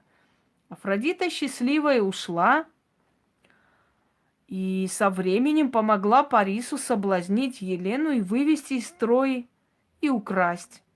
То есть, извиняюсь, она не из строя Елену Прекрасную, она Троянской стала позже. Да, извините, перепутала. Потом стала Троянской царевной. Парис вывез ее из Микен, украл и отвез в Трою. Что там было, потом вы знаете. Так вот, когда боги объявили войну Трои и начали помогать грекам завоевывать Трою, то Афродита всеми силами настраивала своего мужа Ареса против греческих войск. Она просила, умоляла помочь троянцам, значит, сдержать победу над греками. И троянцы почти что одержали эту победу. Однако богиня Гера и Афина полетели к Зевсу и сказали: «О великий громовержец, удержи Ареса, запрети ему вмешаться в эти дела, иначе мы опозоримся». И тогда Зевс призывает к себе Ареса и строго-настрого запрещает ему вмешиваться в эту войну и вообще что-либо делать. Ну, о том, что смастерили коня троянского и обманули то есть троянцев, да, греки оставили огромного коня, в брюхе которых спрятались воины. Об этой легенде мы знаем. Вот поэтому часто говорят: бойся греков, дары приносящих. То есть, или троянский конь. То есть это дар, через который тебе передают несчастье. Дар, который, дар, от которого начнется твое падение, твои бедствия. Не принимай даров у греков, особенно троянских коней. Насколько я знаю, один из таких сильных, мощных вирусов называется троянский конь. Да? Я, по-моему, не ошибаюсь. Троянский конь, есть такой вирус. Спасибо, Алексей, большое. Мне приятно. Да, вот вирус есть.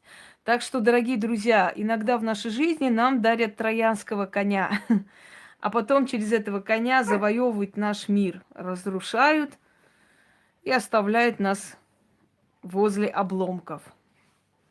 Спасибо, Яна. Есть еще вопросы насчет вот именно греко-римской истории богов, и мы с вами обсудим. Я перепутала, извините. Есть у нас Лёша, у него тоже похожая вот фотография, поэтому я перепутала вас. Извиняюсь. У него похоже, просто немножко отличается, но похоже. Я как-то резко посмотрела и подумала, что это он. Вот, все, нашла. Ну, у вас там фото, конечно, вот этого, как там, романтичный палач. Итак, дорогие друзья, какие еще есть вопросы, я вас слушаю. Касаемо вот эллинистического периода, может, вас интересовало что-либо, касаемо богов. Видите, тема обширная, поэтому если мы сейчас будем обсуждать иных богов, у нас просто времени не хватит. И знаете, запутаем народ. Лучше вот так поэтапно, да, потом боги индуизма и так далее, и так далее. Всех по очереди. Я уже еще раз объясняю, что боги одни и те же. Просто в разных культурах по-разному называется. Даже функции одни и те же. Конечно, Яне спасибо. Она настолько грамотно, красиво как бы набирает текст ритуалов, что я иногда, знаете как, я иногда учусь, я бы сказала, красиво говорить. Вот когда она набирает мой ритуал и объясняет то же самое более таким богатым языком, я думаю, ну надо же, я не додумалась, можно было вот так сказать. Мне самой можно было так сказать. А потом в следующий раз я учитываю вот эти более такие грамотные, более, да, четкие объяснения, э, которыми можно донести до сознания человека. И человек должен выбирать себе друзей таких, от которых научится многому, понимаете? Люди точат друг друга всю жизнь. Здравствуйте, Лаура. Люди как бы воспитывают и обтачивают друг друга, улучшают друг друга. Поэтому всегда выбирайте общество сильных людей, достойных людей, людей, которые где-то, может, и исправляют вас. Да-да-да, Фрея восседает либо на кошках, либо на львицах, либо на тигрицах. Она любит женский пол, именно семейство кошачьих. Да, исторический факультет. Геба. Вообще за красоту молодость Геба. Или Геби. Но вообще за красоту молодость еще отвечает русская богиня Леда или Берегиня. Так, кто еще отвечает у нас за красоту и молодость? У армян отвечает за красоту и молодость богиня Нане. Так, далее. Сейчас хочу вот как бы... Ну, в принципе, все. Жива, она больше отвечает за женскую, знаете, женскую суть, за здоровье женщин и так далее. Нет, не троянцев дар приносящих, греков дар приносящих. Троянцев неправильно, потому что троянским конем его назвали потом. Греки оставили коня, и троянцы привели этого коня к себе туда. А ночью брюхо коня открылось, и вышли несколько сотен воинов, которые тайком в ночной темноте открыли врата города и пустили войско греков. Бойтесь греков, дары приносящие. Вот что говорит поговорка. Не троянских. И, естественно, женская красота, привлекательность, Афродита. Я вам давала ритуалы просить, да, улучшить сексуальность или страстность. Как узнать, что? Кто или что покровительствует или помогает? А зачем вам это знать? Кто вам покровительствует или помогает? Вы просто обращаетесь к тем богам, которым тянет именно, к которым можно обращаться простому человеку. Который из них начнет вам помогать, тот ваш покровитель. Особых таких покровителей у человека и нет, если честно, хотите знать. Это только у таких избранных, необычных людей есть особые покровители, потому что они с рождения для чего-то родились, для какой-то цели. И у них есть особые покровители. Но так, чтобы сказать, дорогие друзья, что вот прямо особый покровитель, если бы у всех были покровители, люди бы не погибали, не было бы маньяков-убийц, не было бы, значит, катастроф, да, люди бы просто жили все счастливо, богато, преуспевающе, а ведь это не так. Основное количество людей не очень счастливы. Они приходят в этот мир и недовольны своей судьбой. И мало из этих людей выбираются в люди, чего-то достигают. Это значит, ну, что покровителей и помощников не у всех полно. Не у всех они есть. Есть определенные личности, у которых вот особая миссия, функция в этой жизни. И у них есть эта помощь. Но есть люди, у которых нет этой помощи совершенно. По каким-то причинам. Либо род наказан, либо родители наказаны, либо он родился не в попад и не нужен никому в этом мире, как изгой. И это нужно исправлять, когда он чувствует, что жизнь становится невыносимой и начинает просить и так далее, и так далее. Не знаю, Хабзат, это не мне судить, я такая из тех или нет. Потому что это судят время, история, люди, понимаете, не мы.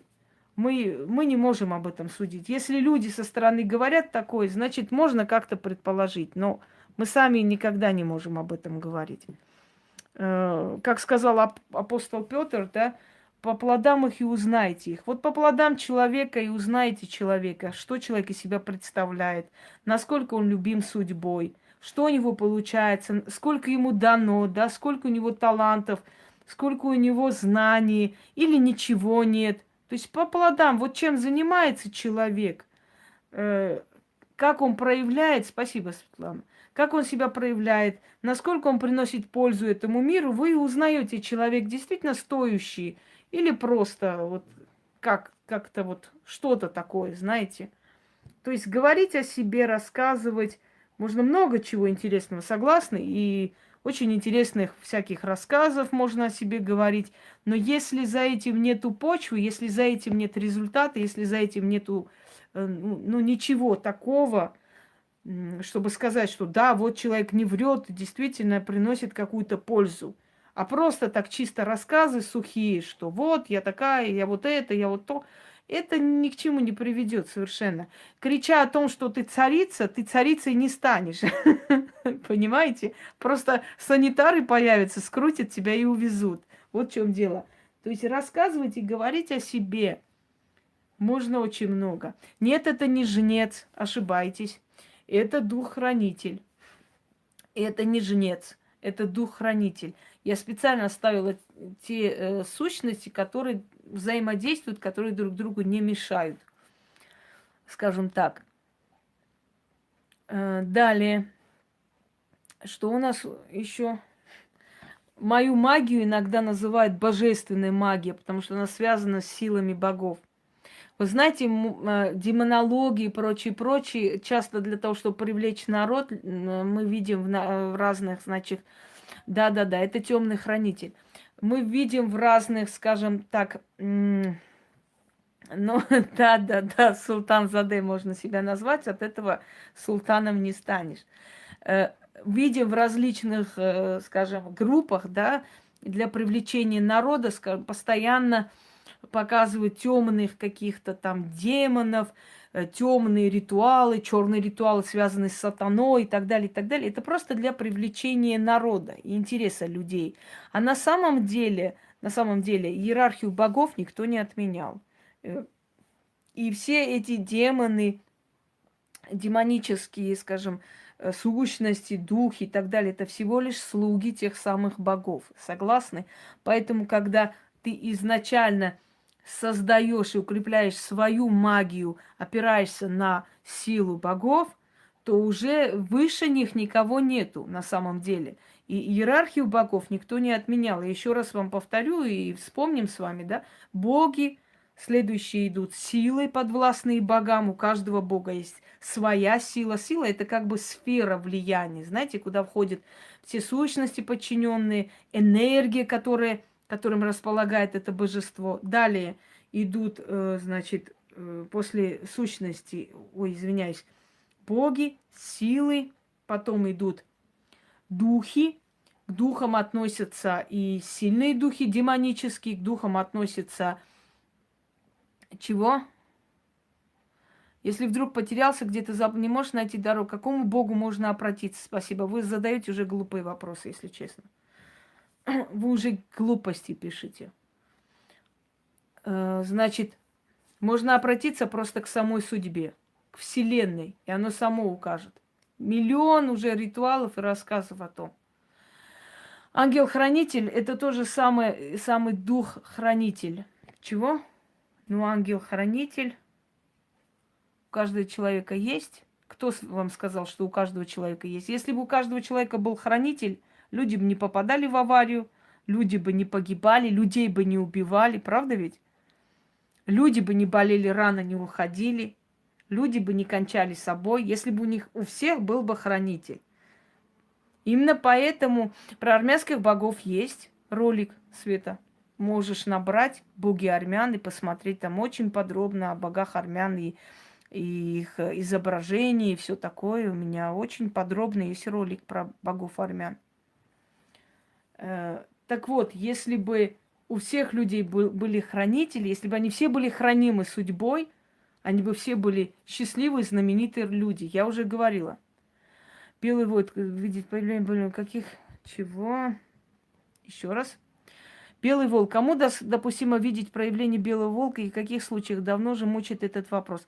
Что значит проявление белого волка видеть в свите Гекаты? Я не совсем вас поняла. Ее охраняют волки. Еще есть версия, что собаки.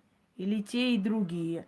Но только ваш вопрос я не поняла. Причем здесь вам видеть хочется? Вы не увидите богиню. Это нереально. Если она явится, после этого вас может не стать. Богиня является иногда тенью, иногда является черной такой, знаете, стеной проходит. По-всякому является. Но прямо вот так вот лицом к лицу она к вам не придет и не явится, потому что мы никто, чтобы боги к нам приходили, являлись. Понимаете, что значит видеть хочу белого волка? Простите, не поняла. Вообще не поняла ваш вопрос. Чем влияет, что влияет, ничего не поняла. Ну вот этот год белого волка. Кстати, символ Олимпиады был выбран волк. Не так ли? Волчонок, волк. Не знаю, белый, не белый, но то, что волк, это да. Какие еще вопросы, которые мы с вами не обсудили? Белый? Ну вот, тем более. Тем более.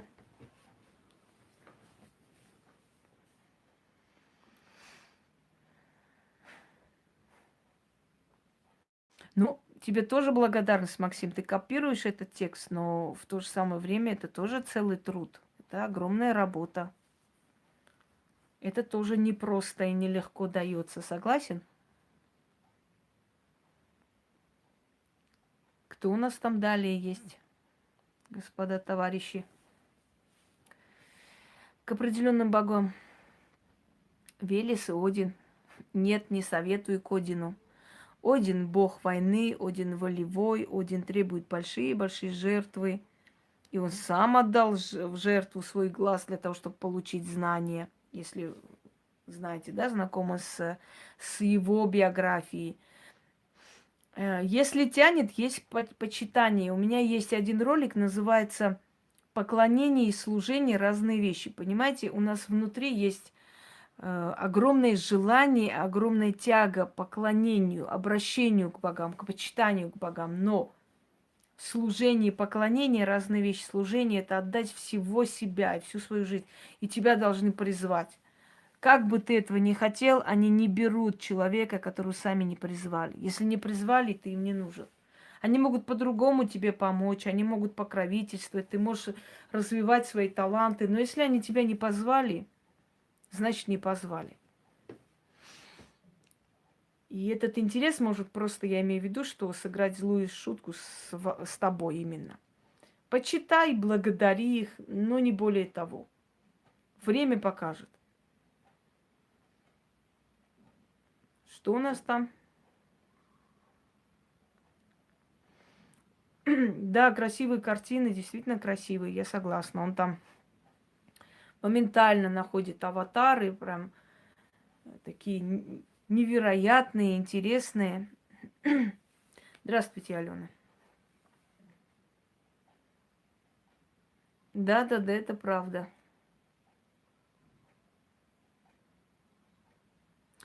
Елена, мне кажется, уже, знаете, переходим какую-то легкомысленную фигню. Вот к какому богу обратиться, чтобы он победил?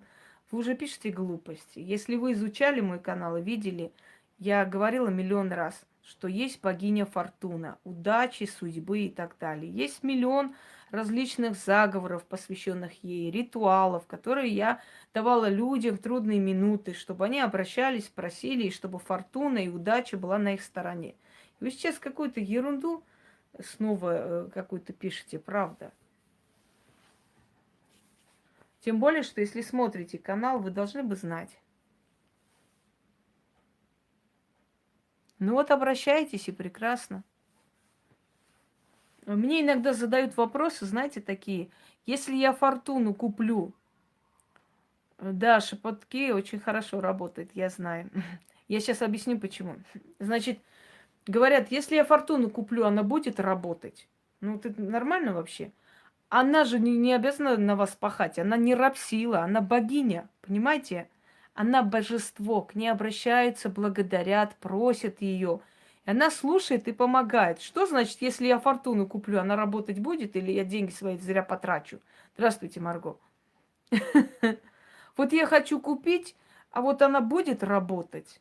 Ну, идиотизм. Это же не волшебные статуи. Они же не заряжены каким-то волшебством, чтобы вы их купили, и они начали вам приносить радость, удачу. Вы должны просто обращаться к ней, а потом покупка ее, как бы, и установка дома. Вот. А, ты про меня пишешь, а я не поняла. Спасибо, Ян. Я просто ее дочь. Помнишь же, я ее дочь. Я дочь Фортуны. У меня же ритуал есть дочь Фортуны. Напомни, я дочь удачливой судьбы. Вот это и есть девиз по жизни, по которому надо идти. Дорогие друзья, я хочу вам сказать одну вещь. Я вам скажу, почему вы смотрите мой канал и почему вам интересен мой канал, может быть, больше, чем другие каналы, да? Потому что на моем канале вы заряжаетесь энергией, вам хочется жить. Вам здесь сказано, ты можешь достичь всего, что есть выход, есть определенные работы, есть ритуалы, которые вам дарятся, и вы будете... мы про Фемиду уже рассказывали в начале, потом перевернете и прочитайте еще раз. Вы заряжаетесь энергией жизни, вам хочется жить. Вы знаете, что вы не одни во Вселенной, что есть боги, что есть силы, которые вам помогают, есть сущности, которые вам служат. Если вы к ним отношения налаживаете добрые, они вас охраняют. То есть вас здесь учат, как не враждовать с миром духов, здравствуйте, как не враждовать с самим собой. Вы просто здесь, как вам объяснить, вы здесь получаете силу и веру в то, что все будет хорошо, что есть куда обратиться и есть где помочь. Не я обязательно, я просто вас учу, каким силам обращаться, чтобы эти силы вам помогли. Когда вы смотрите другие каналы, да, где, скажем так, определенные, ну как бы вам сказать, как бы вам объяснить? Вот у нас, например, есть... Да, да, да. У нас группа, да, Яна ведет группу. Она может, да, она может пустить всех в эту группу, но она подбирает людей, то есть она выборочно принимает, она не всех принимает в нашу группу. Для того, чтобы группа была позитивная, интересная, у нас делают люди алтари, у нас кидают свои алтари, у нас люди показывают ролики с работами. Ведь это приятно смотреть, это такая, как заряд энергии. Понимаете, вы видите богов. Вам не просто в воздухе я говорю про богов и так далее. И вам показываю их. Я вам показываю их статуи. Я показываю работы. Я показываю атрибуты магии. То есть вы, когда заходите на мой канал, вы заходите в мир магии, в мир богов, понимаете? Вы заходите в мир сущности, мудрости древней, вы узнаете философию, историю, вы узнаете, как вам сказать, теологию. То есть теология – это наука о богах. Почему эти боги, какие функции. Когда люди пытаются стать похожи на меня и тоже что-то выкладывают, вот они там, вот покупайте это, ложите то, вот туда, значит, туда поставили, это сюда отнесли и так далее. Это не удовлетворяет человека. Человеку объясните, почему надо к этому божеству обращаться, а не к другому. Почему надо такую статую взять, а не другую статую. Почему надо именно вот так откупиться, почему надо так говорить. И как это работает, как то работает. Только тогда люди будут прислушиваться, будут делать то, что им говорит ведьма. Понимаете? Просто сказать человеку, купи то, начерти это, руны поставь сюда, это сюда поставь. Человека ты не убедил. Ты не объяснил человеку, зачем это надо. Человек не будет ходить покупать, делать просто так, если он разумный человек. Потому что человек... человек должен понимать логически, почему я должна вот к этому божеству обращаться, а не к тому. Почему можно этого бога взять, а не того. Можно волчий клык, я как-нибудь покажу, как его зарядить, если я не показываю, я уже забыла. Почему вот этого божества, как бы это божество можно держать дома, а то божество нельзя держать? В чем причина? Почему? Чем они навредят? Какие у них функции? Кто они? Откуда они? Кто, что и так далее, и так далее. Понимаете?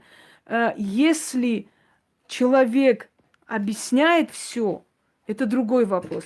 Если человек говорит о том, что магия должна дать достаток, этот человек показывает достаток. Если человек говорит, что служит богам, и боги выбирают его и приходят в его жизнь, он доказательства показывает. Вот они приходят в виде статуи, они приходят в виде ритуалов, в виде заговоров, все такое. Когда вы заходите как бы на канал человека, который озлобленный, знаете как, скажем так, с нищебродской душой, старыми какими-то вазами, пытается вам какой-то ритуал богатства сделать, он не убедил вас. Он не убедил, что его ритуал работает, что вы можете это применить, потому что там нету объяснений, потому что там нету абсолютно четкого разложения вот этого всего материала, почему, как, по полкам, понимаете? Вот я объясняю для тех людей, которые пытаются походить на меня, которые пытаются понять, и, может быть, которые ненавидят меня за то, что меня люди любят. Из-за чего это происходит? Потому что есть такое понятие, как знание, интеллект. Понимаете, дорогие друзья, люди хотят быть как ты. Они тоже хотят, чтобы их слушали, чтобы люди шли, благодарили, все такое. Но для того, чтобы вас слушали, вы должны иметь определенные знания. Вы должны знать, что сказать, как объяснить, куда, что и так далее. Мне единственное, Елена, мешают люди, которые попадают, как вам сказать, как бы все время под ногами путаются. Они отнимают мое время. Они действительно отнимают. Я иногда понимаю, что отнимают мое время, но без этого нельзя тоже, это тоже надо делать, понимаете? Нельзя молчать. Это тоже нужно иногда ставить людей на место, чтобы они знали, кто они есть. Но о чем я говорю? Я говорю о том, что желая быть мною, нужно владеть этими знаниями. А откуда могут эти знания прийти? Они же с воздуха не упадут. Знания – это книги, изучение, много лет труда, разговора. Знаете, это работа. Это работать как ишак, как вол. Просто сутками работать с людьми. Разные, брать различные на себя ответственность. Это пропускать через себя людские бедствия. Стать и психологом, и другом, и где-то строгим человеком. То есть все эти функции перенимать. И только тогда ты уже полезный человек, ты ведьма. Если люди считают, что сидя, обливая всякой хренью и так далее, у них добавится знание, я боюсь их разочаровать. Знание приходит по ходу работы. Нужно много работать, трудиться, много делать, понимаете? И вот тогда будут, как вам объяснить, ну, я сегодня не хочу сейчас заранее говорить, но такие бывают моменты, когда людей выпускают из тюрем, когда люди просто выздоравливают. Я ж не буду каждый, скажем, СМС вот так вот показывать и говорить, вот, посмотрите, вот это получилось, то. На самом деле мы привыкаем со временем, и мы не удивляемся, и это было бы смешно, если бы я каждый СМС, каждое слово подтверждала, показывала. И это подтверждает время и люди. И когда ты видишь, что у тебя получается работа, у кого-то тяжело получается, ты дорабатываешь еще дальше, делаешь еще сильнее что-нибудь, чтобы человека в конце концов прорыв произошел. У кого-то быстрее идет и так далее. И когда тебе пишут, благодарят, вот ты понимаешь, ради чего работаешь, для чего живешь. Понимаете, дорогие друзья? И те, которые хотят быть ведьмами, мой вам совет, уважаемые, если вы хотите, чтобы вас так любили, если вы хотите, чтобы к вам также относились, мой вам совет – только одно делайте, впитывайте очень много, учитесь, очень много познайте, очень много читайте, изучайте, работайте. Тогда вы тоже будете в цене, вас тоже будут любить, уважать, и вам будут дарить фортуну за $800. Я понимаю, что это неприятно видеть, когда другой человек поднимается, это весьма неприятно. Хочется прямо задушить и облить помоями и дерьмом. Все понятное дело. Я отчасти понимаю ваше возмущение. Но если вы хотите вы хотите быть на таком уровне, вы должны понять, что столько информации в голове нужно держать. Поймите, вы должны, как бы это сказать, чтобы было понятно, или поймут ли вообще эти люди? Поймут ли эти люди, которые хотят походить на меня, что недостаточно просто взять какие-нибудь бабушкины, там эти, как там их, вазы, да, поставить, скажем так, какие-нибудь вазочки вот советских времен, керамические какие-то старинные там эти фарфоровые или хрен знает какие. И говорить, вот я вот сейчас учу вас делать ритуалы, значит, на богатство. Для того, чтобы сделать ритуал на богатство или хотя бы на благополучную жизнь, дорогие друзья, вы должны сами жить хорошо, чтобы людям говорить, вот видите, я человек не бедный, я вас учу, как надо так же жить.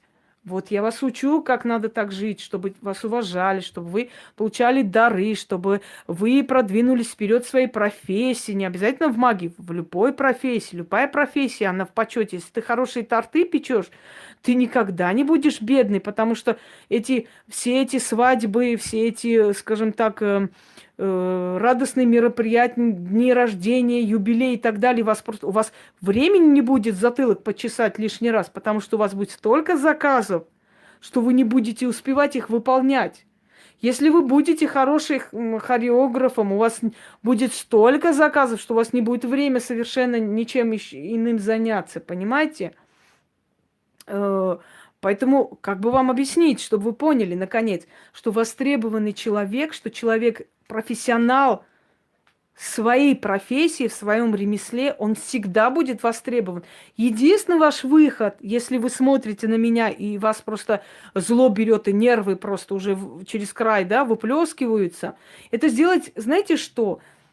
Это наполнять голову наполнять просто знаниями, изучать, читать. Вот единственный выход быть лучше другого – это работать. Очень много работать, очень много изучать и прочее, прочее, дорогие друзья. Просто так с воздуха не приходит ни слава, ни благодарность, ничего. Я все понимаю, что можно, конечно, встать и обнулить человека, да, например, сказать, что ты никто, у тебя ничего нету, ты бедный несчастный, и никаких у тебя нет заслуг, и ты совершенно никто, ничто и ничего из себя не представляешь. Но на самом деле я хочу вам сказать, что недостаточно просто словами сказать, что вы никто и ничто, и вообще толку от вас нету. Дело в том, что, еще раз говорю, по плодам их узнаете их. То есть я имею в виду, что если люди видят совершенно обратную картину, они понимают, что никто и ничто как раз тот человек, который называет никем и ничем другого человека. То есть, одним словом, дорогие друзья, канал создается для того, чтобы человеку помочь жить. Не привести в потрясение, а помочь жить. Чтобы человек зашел на ваш канал и видел красивые алтари, видел, если вы говорите, да, если вы теолог, если вы говорите о богах, видел статуи богов, слышал историю о богах. Если вы ведьма, то вы знающие все, значит, разные направления магии, хотя бы объясняющие, что это такое, хотя бы говорящий как, чего и так далее. Яна почему всех проверяет? Чтобы просто не было в нашей группе лишней гадости, чтобы группа была интересная, понимаете? Чтобы группа не была какой-то грязью и каким-то, я даже не знаю, там, говномесом, чтобы группа была достойная и интересная, чтобы приятно было туда заходить. Вот почему она проверяет всех и вся. Иначе у нас сейчас в группе, может быть, и 10 тысяч бы народу было. Но поскольку не всех мы туда принимаем, поэтому у нас... Да нам и не нужно много, дорогие друзья, ну не нужно нам много. У нас достаточно. Вы знаете, есть такой момент, говорят, лучше иметь 100 львов, чем 1000 баранов.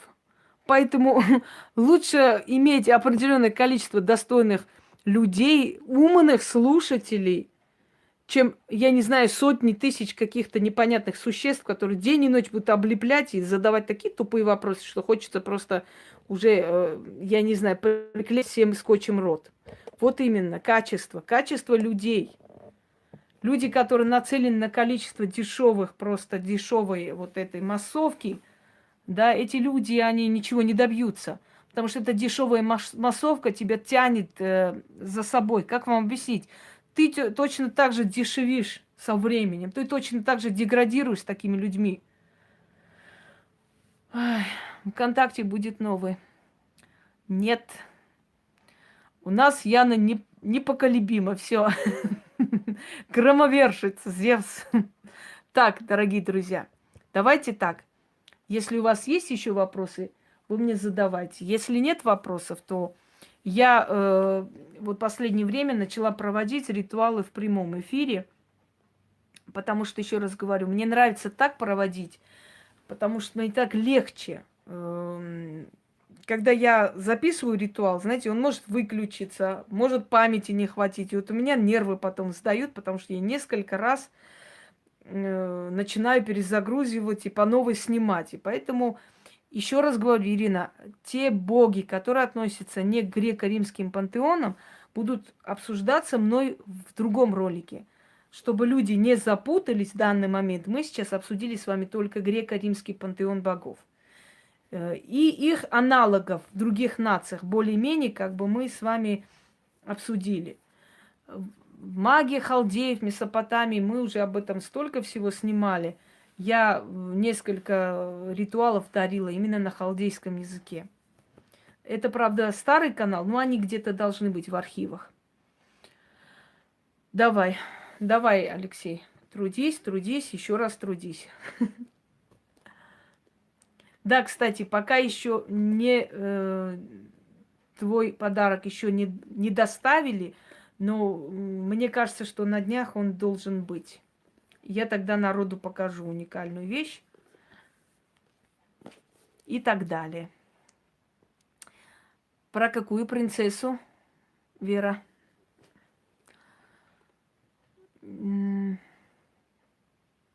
Бесполым. Нет, на самом деле он любитель и мужчин, и женщин. Он, ну если уж так, грубо говоря, бисексуал. Поэтому его и считали бесполым. То есть он ни туда и ни сюда. А вообще Гермес это мужской род. Да, в древние времена, в Древнем Риме, Древней Греции никто не обсуждал. Да, точно. Никто не обсуждал, скажем так, личную жизнь человека. Было все равно, какие у него предпочтения и прочее. Самое главное была именно его личность. Поэтому оно как бы не ставилось в таком, знаете, варианте, что вот сексуальные предпочтения были личное дело каждого человека, одним словом. Пуся, иди ко мне, мой Пуся сладкий, злой. Чего такое? Чего такое? Они вот прям достали, да, Пуселку? Не дадут Пусе отдохнуть. Что это такое вообще? Все. Ну вот орут как это невоспитанные. Реально вот нарожают, и потом вот мы с Пусей и злимся.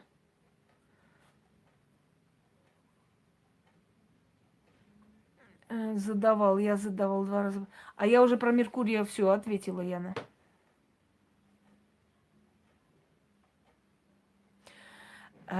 Я согласна с тобой, Даниэль, что были отношения между как бы мужчиной и мужчиной, да, учеником, учителем, но ведь остров Лесбос не просто так существовал. Там собирались женщины, которые предпочитали однополые отношения, именно женщина с женщинами. Отсюда название лесбиянки. И там была поэтесса Сапфо, древнегреческая, которая собирала женщин, они там проводили весело время, читали стихи и говорят, что как бы и поддавались плотским наслаждениям. И вот отсюда это название лесбийская любовь в память об острове Лесбос.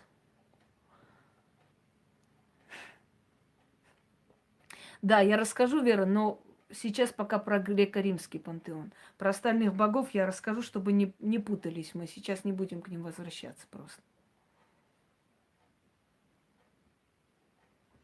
Так, Далее вопросы какие?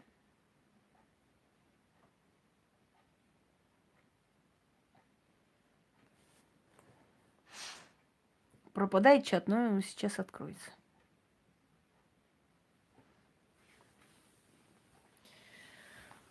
Так.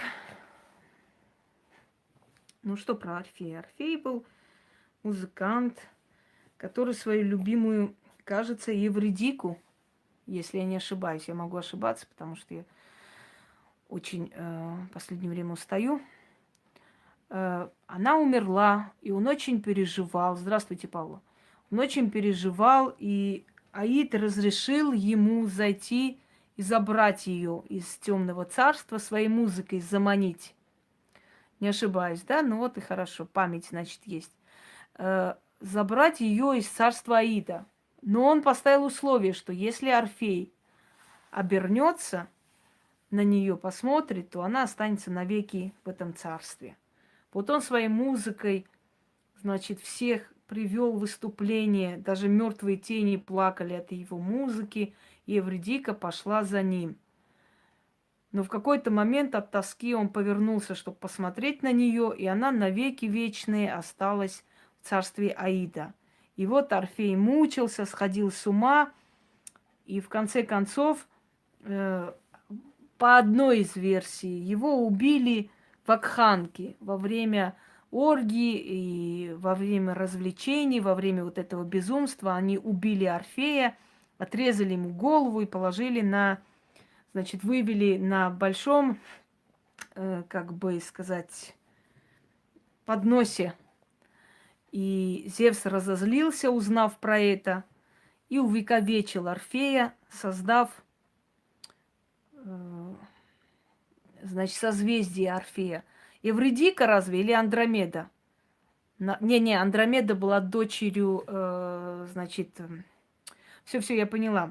Андромеда была возлюбленная Персея. Персея, да. Которую он освободил от пасти дракона и забрал к себе.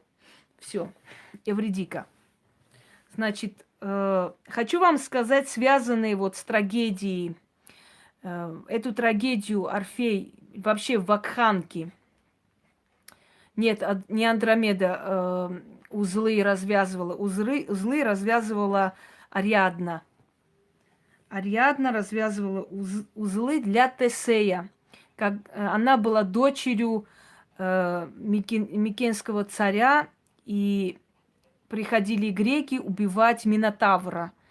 И всегда оставались, путались в этих лабиринтах и оставались там. Для того, чтобы Тесей не запутался, она дала ему клубок. И по этому клубку он зашел, убил Минотавра и вышел.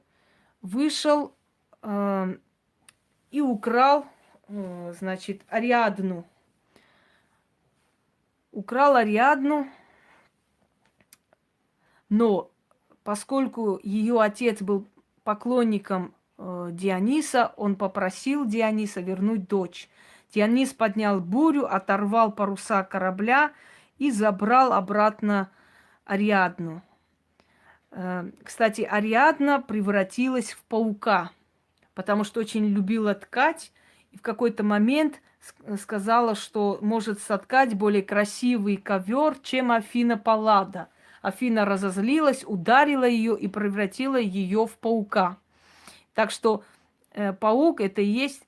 Ой, нет, Арахна, извините, сестра Ариадны, фу, по разным версиям, Арахна, извините, Арахна есть паук. Ариадна, царевна Микенская, которую забрали обратно.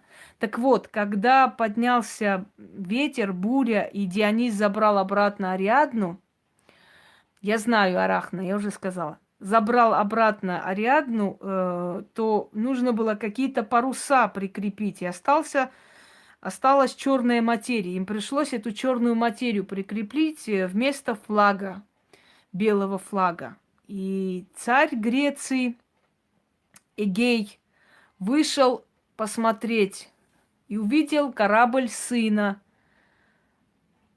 И увидел, что паруса корабля черные. И тогда он с горя бросился в море и утопился. И вот этот пролив называется Эгейским, а море стало называться в память о нем Эгейским морем.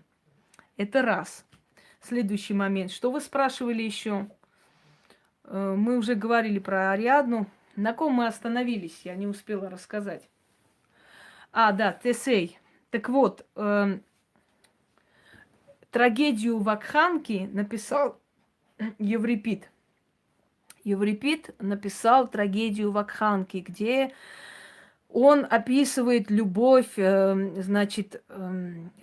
Персея и Евридики. Да. Где он описывает, любовь Тесея, Персея, Евридики. Фу ты.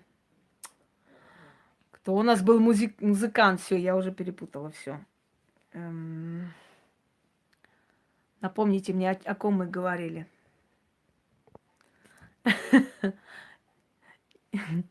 Я уже столько всего рассказала.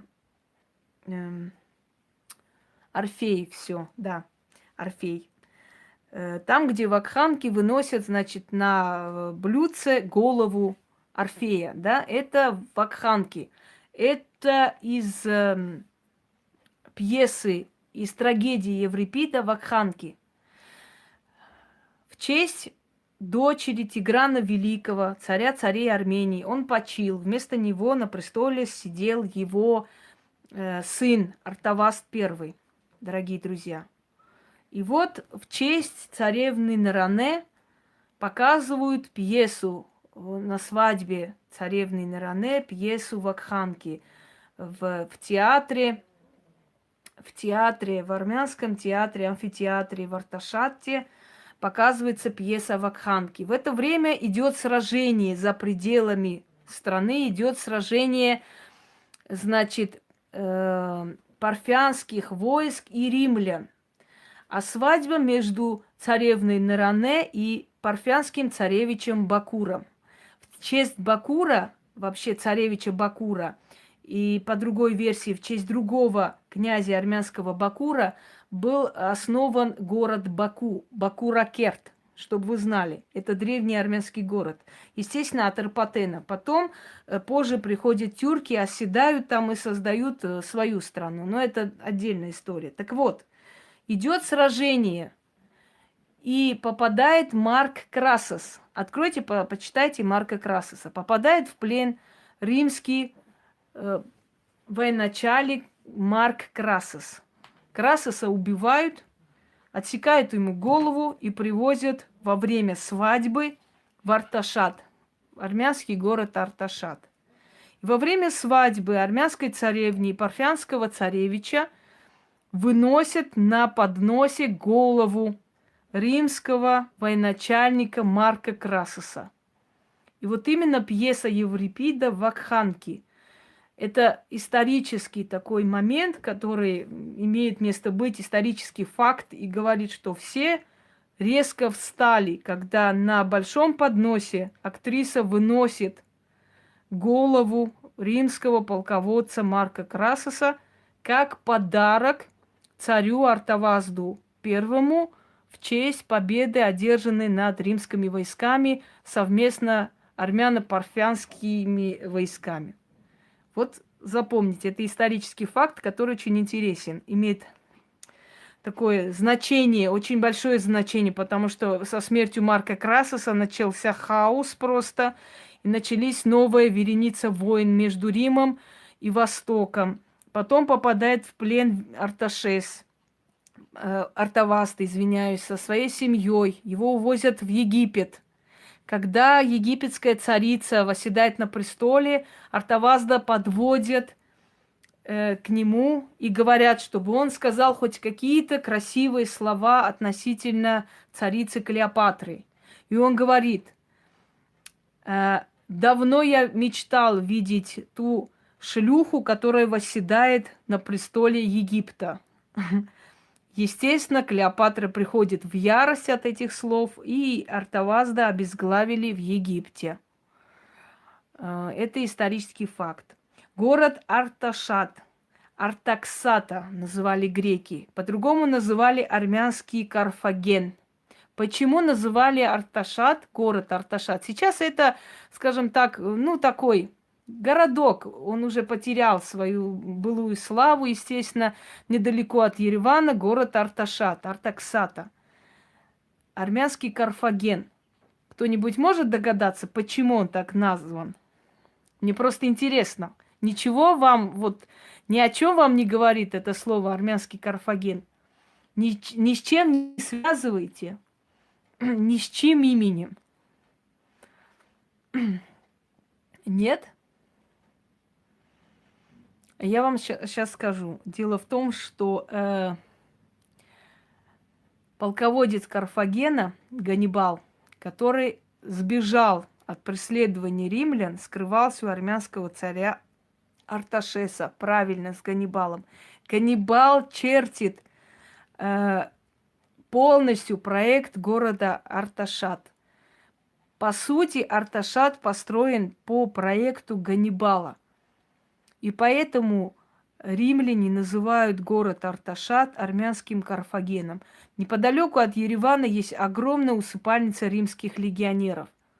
До сих пор. Я помню, когда-то итальянцы приезжали, читали и пытались там, фотографировали, они пытались по этим как бы могилам найти, ну, потомков этих легионеров по фамилиям и так далее, и так далее.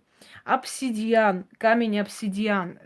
Камень обсидиан, который в Армении называют коготь сатаны, сатани егунг. Черный камень, который привязывали, значит, к люлькам, давали детям там и так далее. Как защитный камень. Камень, который защищает и оберегает. Он черный, его находили вот такими острыми кусками, и поэтому он был назван коготь сатаны. Так вот, обсидиан, почему назван обсидианом? В честь римского легионера Обсидия, который первый раз нашел этот камень в Армении, сделал из него ожерелье и подарил любимой женщине. Когда она спросила, а как этот камень называется, он сказал, я не знаю, но если хочешь, можешь назвать в честь меня обсидием. И она сказала, обсидиан, камень обсидия. Вот отсюда и название обсидиана, дорогие друзья. Потому что первым обнаружил римский легионер в Армении этот коготь сатаны. Но обсидиан я вам показывал. Есть снежный, есть черный. В Армении в основном черный обсидиан. И вот эти все мечи, клыки всякие, которые делают из камня обсидиан, черного камня, и тоже зеркало из камня обсидиан, и шары из черного камня, это все армянский камень обсидиан. И мастер, который делает, кстати, в «Ведьмином счастье», вот мастер, который делает, он армянин. Вот эти все мечи и все такое, точеные, вот эти красивые клинки, это все сделано из камня обсидиан, армянского камня обсидиан, коготь сатаны. Он прям черный, черный полированный такой. Он такими находит, особо его не обрабатывает. Он практически такой, вот какой видите. Просто придают ему форму всякую там разную. А сам по себе это именно вот такой черный камень. Из обсидиана делали очень много, то есть делали стены, делали полы. Армянский мрамор очень много использовался в Российской империи и потом в Советском Союзе. В частности, например, метрополитен, многие станции метрополитена выложены армянским мрамором. Есть еще кремлевский огромный зал, Красный зал Кремля назывался, он тоже выложен армянским мрамором, а стены обсидианом. Обсидиан очень любила Екатерина Великая, и она очень любила вот эти все вот блистательные, то есть все эти полы, сделанные снежным обсидианом, черным обсидианом, которые все-таки вывозили от нас вывозили, собственно говоря. Есть еще какие-нибудь вопросы, дорогие друзья, касаемо всей этой темы? Не стесняйтесь. Слушаю вас.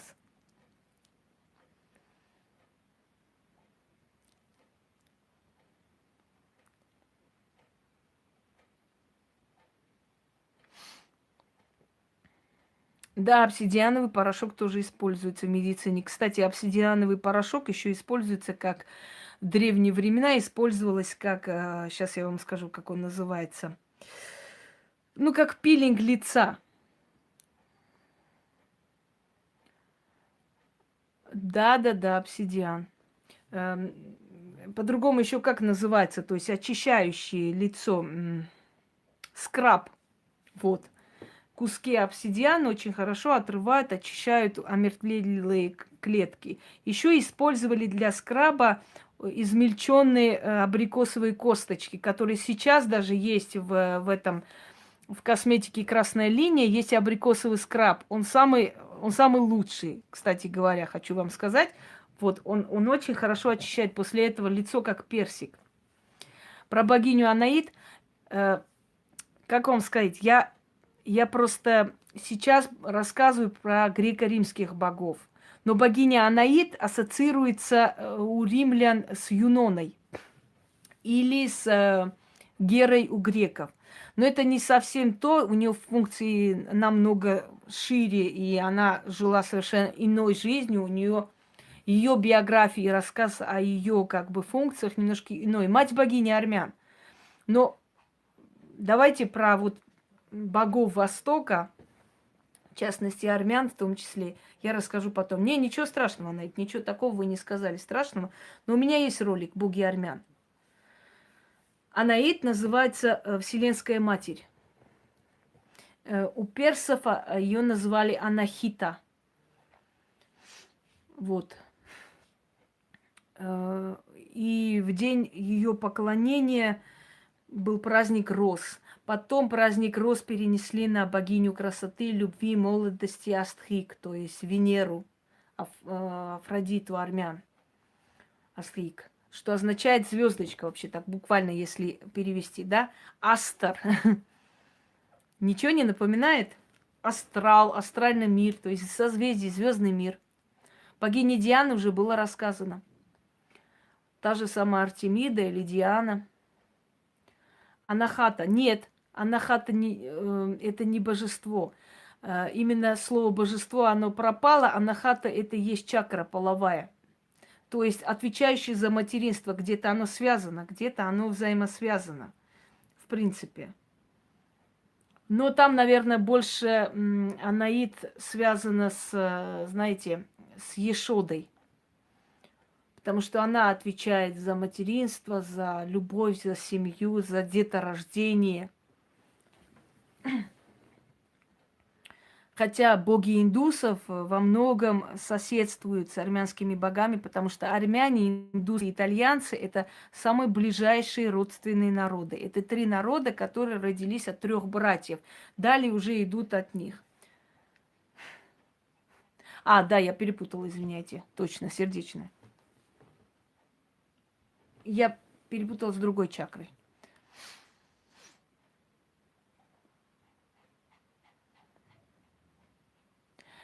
Я еще раз говорю, Ксения, что сейчас мы говорим о греко-римских богах. Может быть, называется Диана, но это не та же самая богиня. Это совершенно иные функции, иные богини. Абсолютно. Там богиня-охотница, богиня своевольница, а здесь богиня-матерь, покровительница и так далее, и так далее. Разные функции, разные богини, совершенно разные направления. Да, совпадение есть.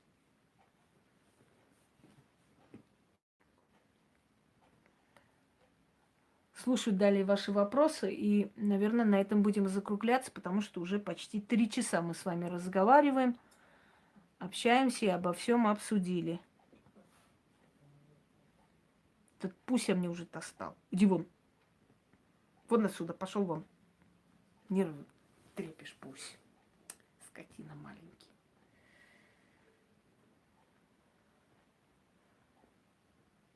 Да. Незаметно пролетели, потому что интересная беседа. Костной ткани, но это нужно очень долго использовать с определенными лекарствами. Долго, но да. Больше обсидиановый порошок использовался для кожи, для отбеливания, для очищения и прочее, прочее. Даже как пудра где-то. Потому что снежный обсидиан давал такой сероватый оттенок, когда его перемалывали.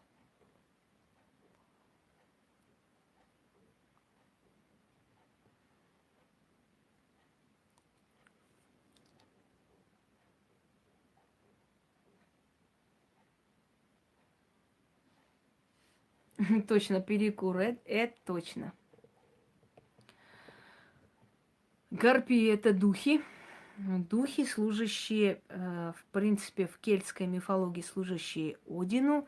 В греческой мифологии это духи женщин, которых убили, которые повесились и так далее, и так далее.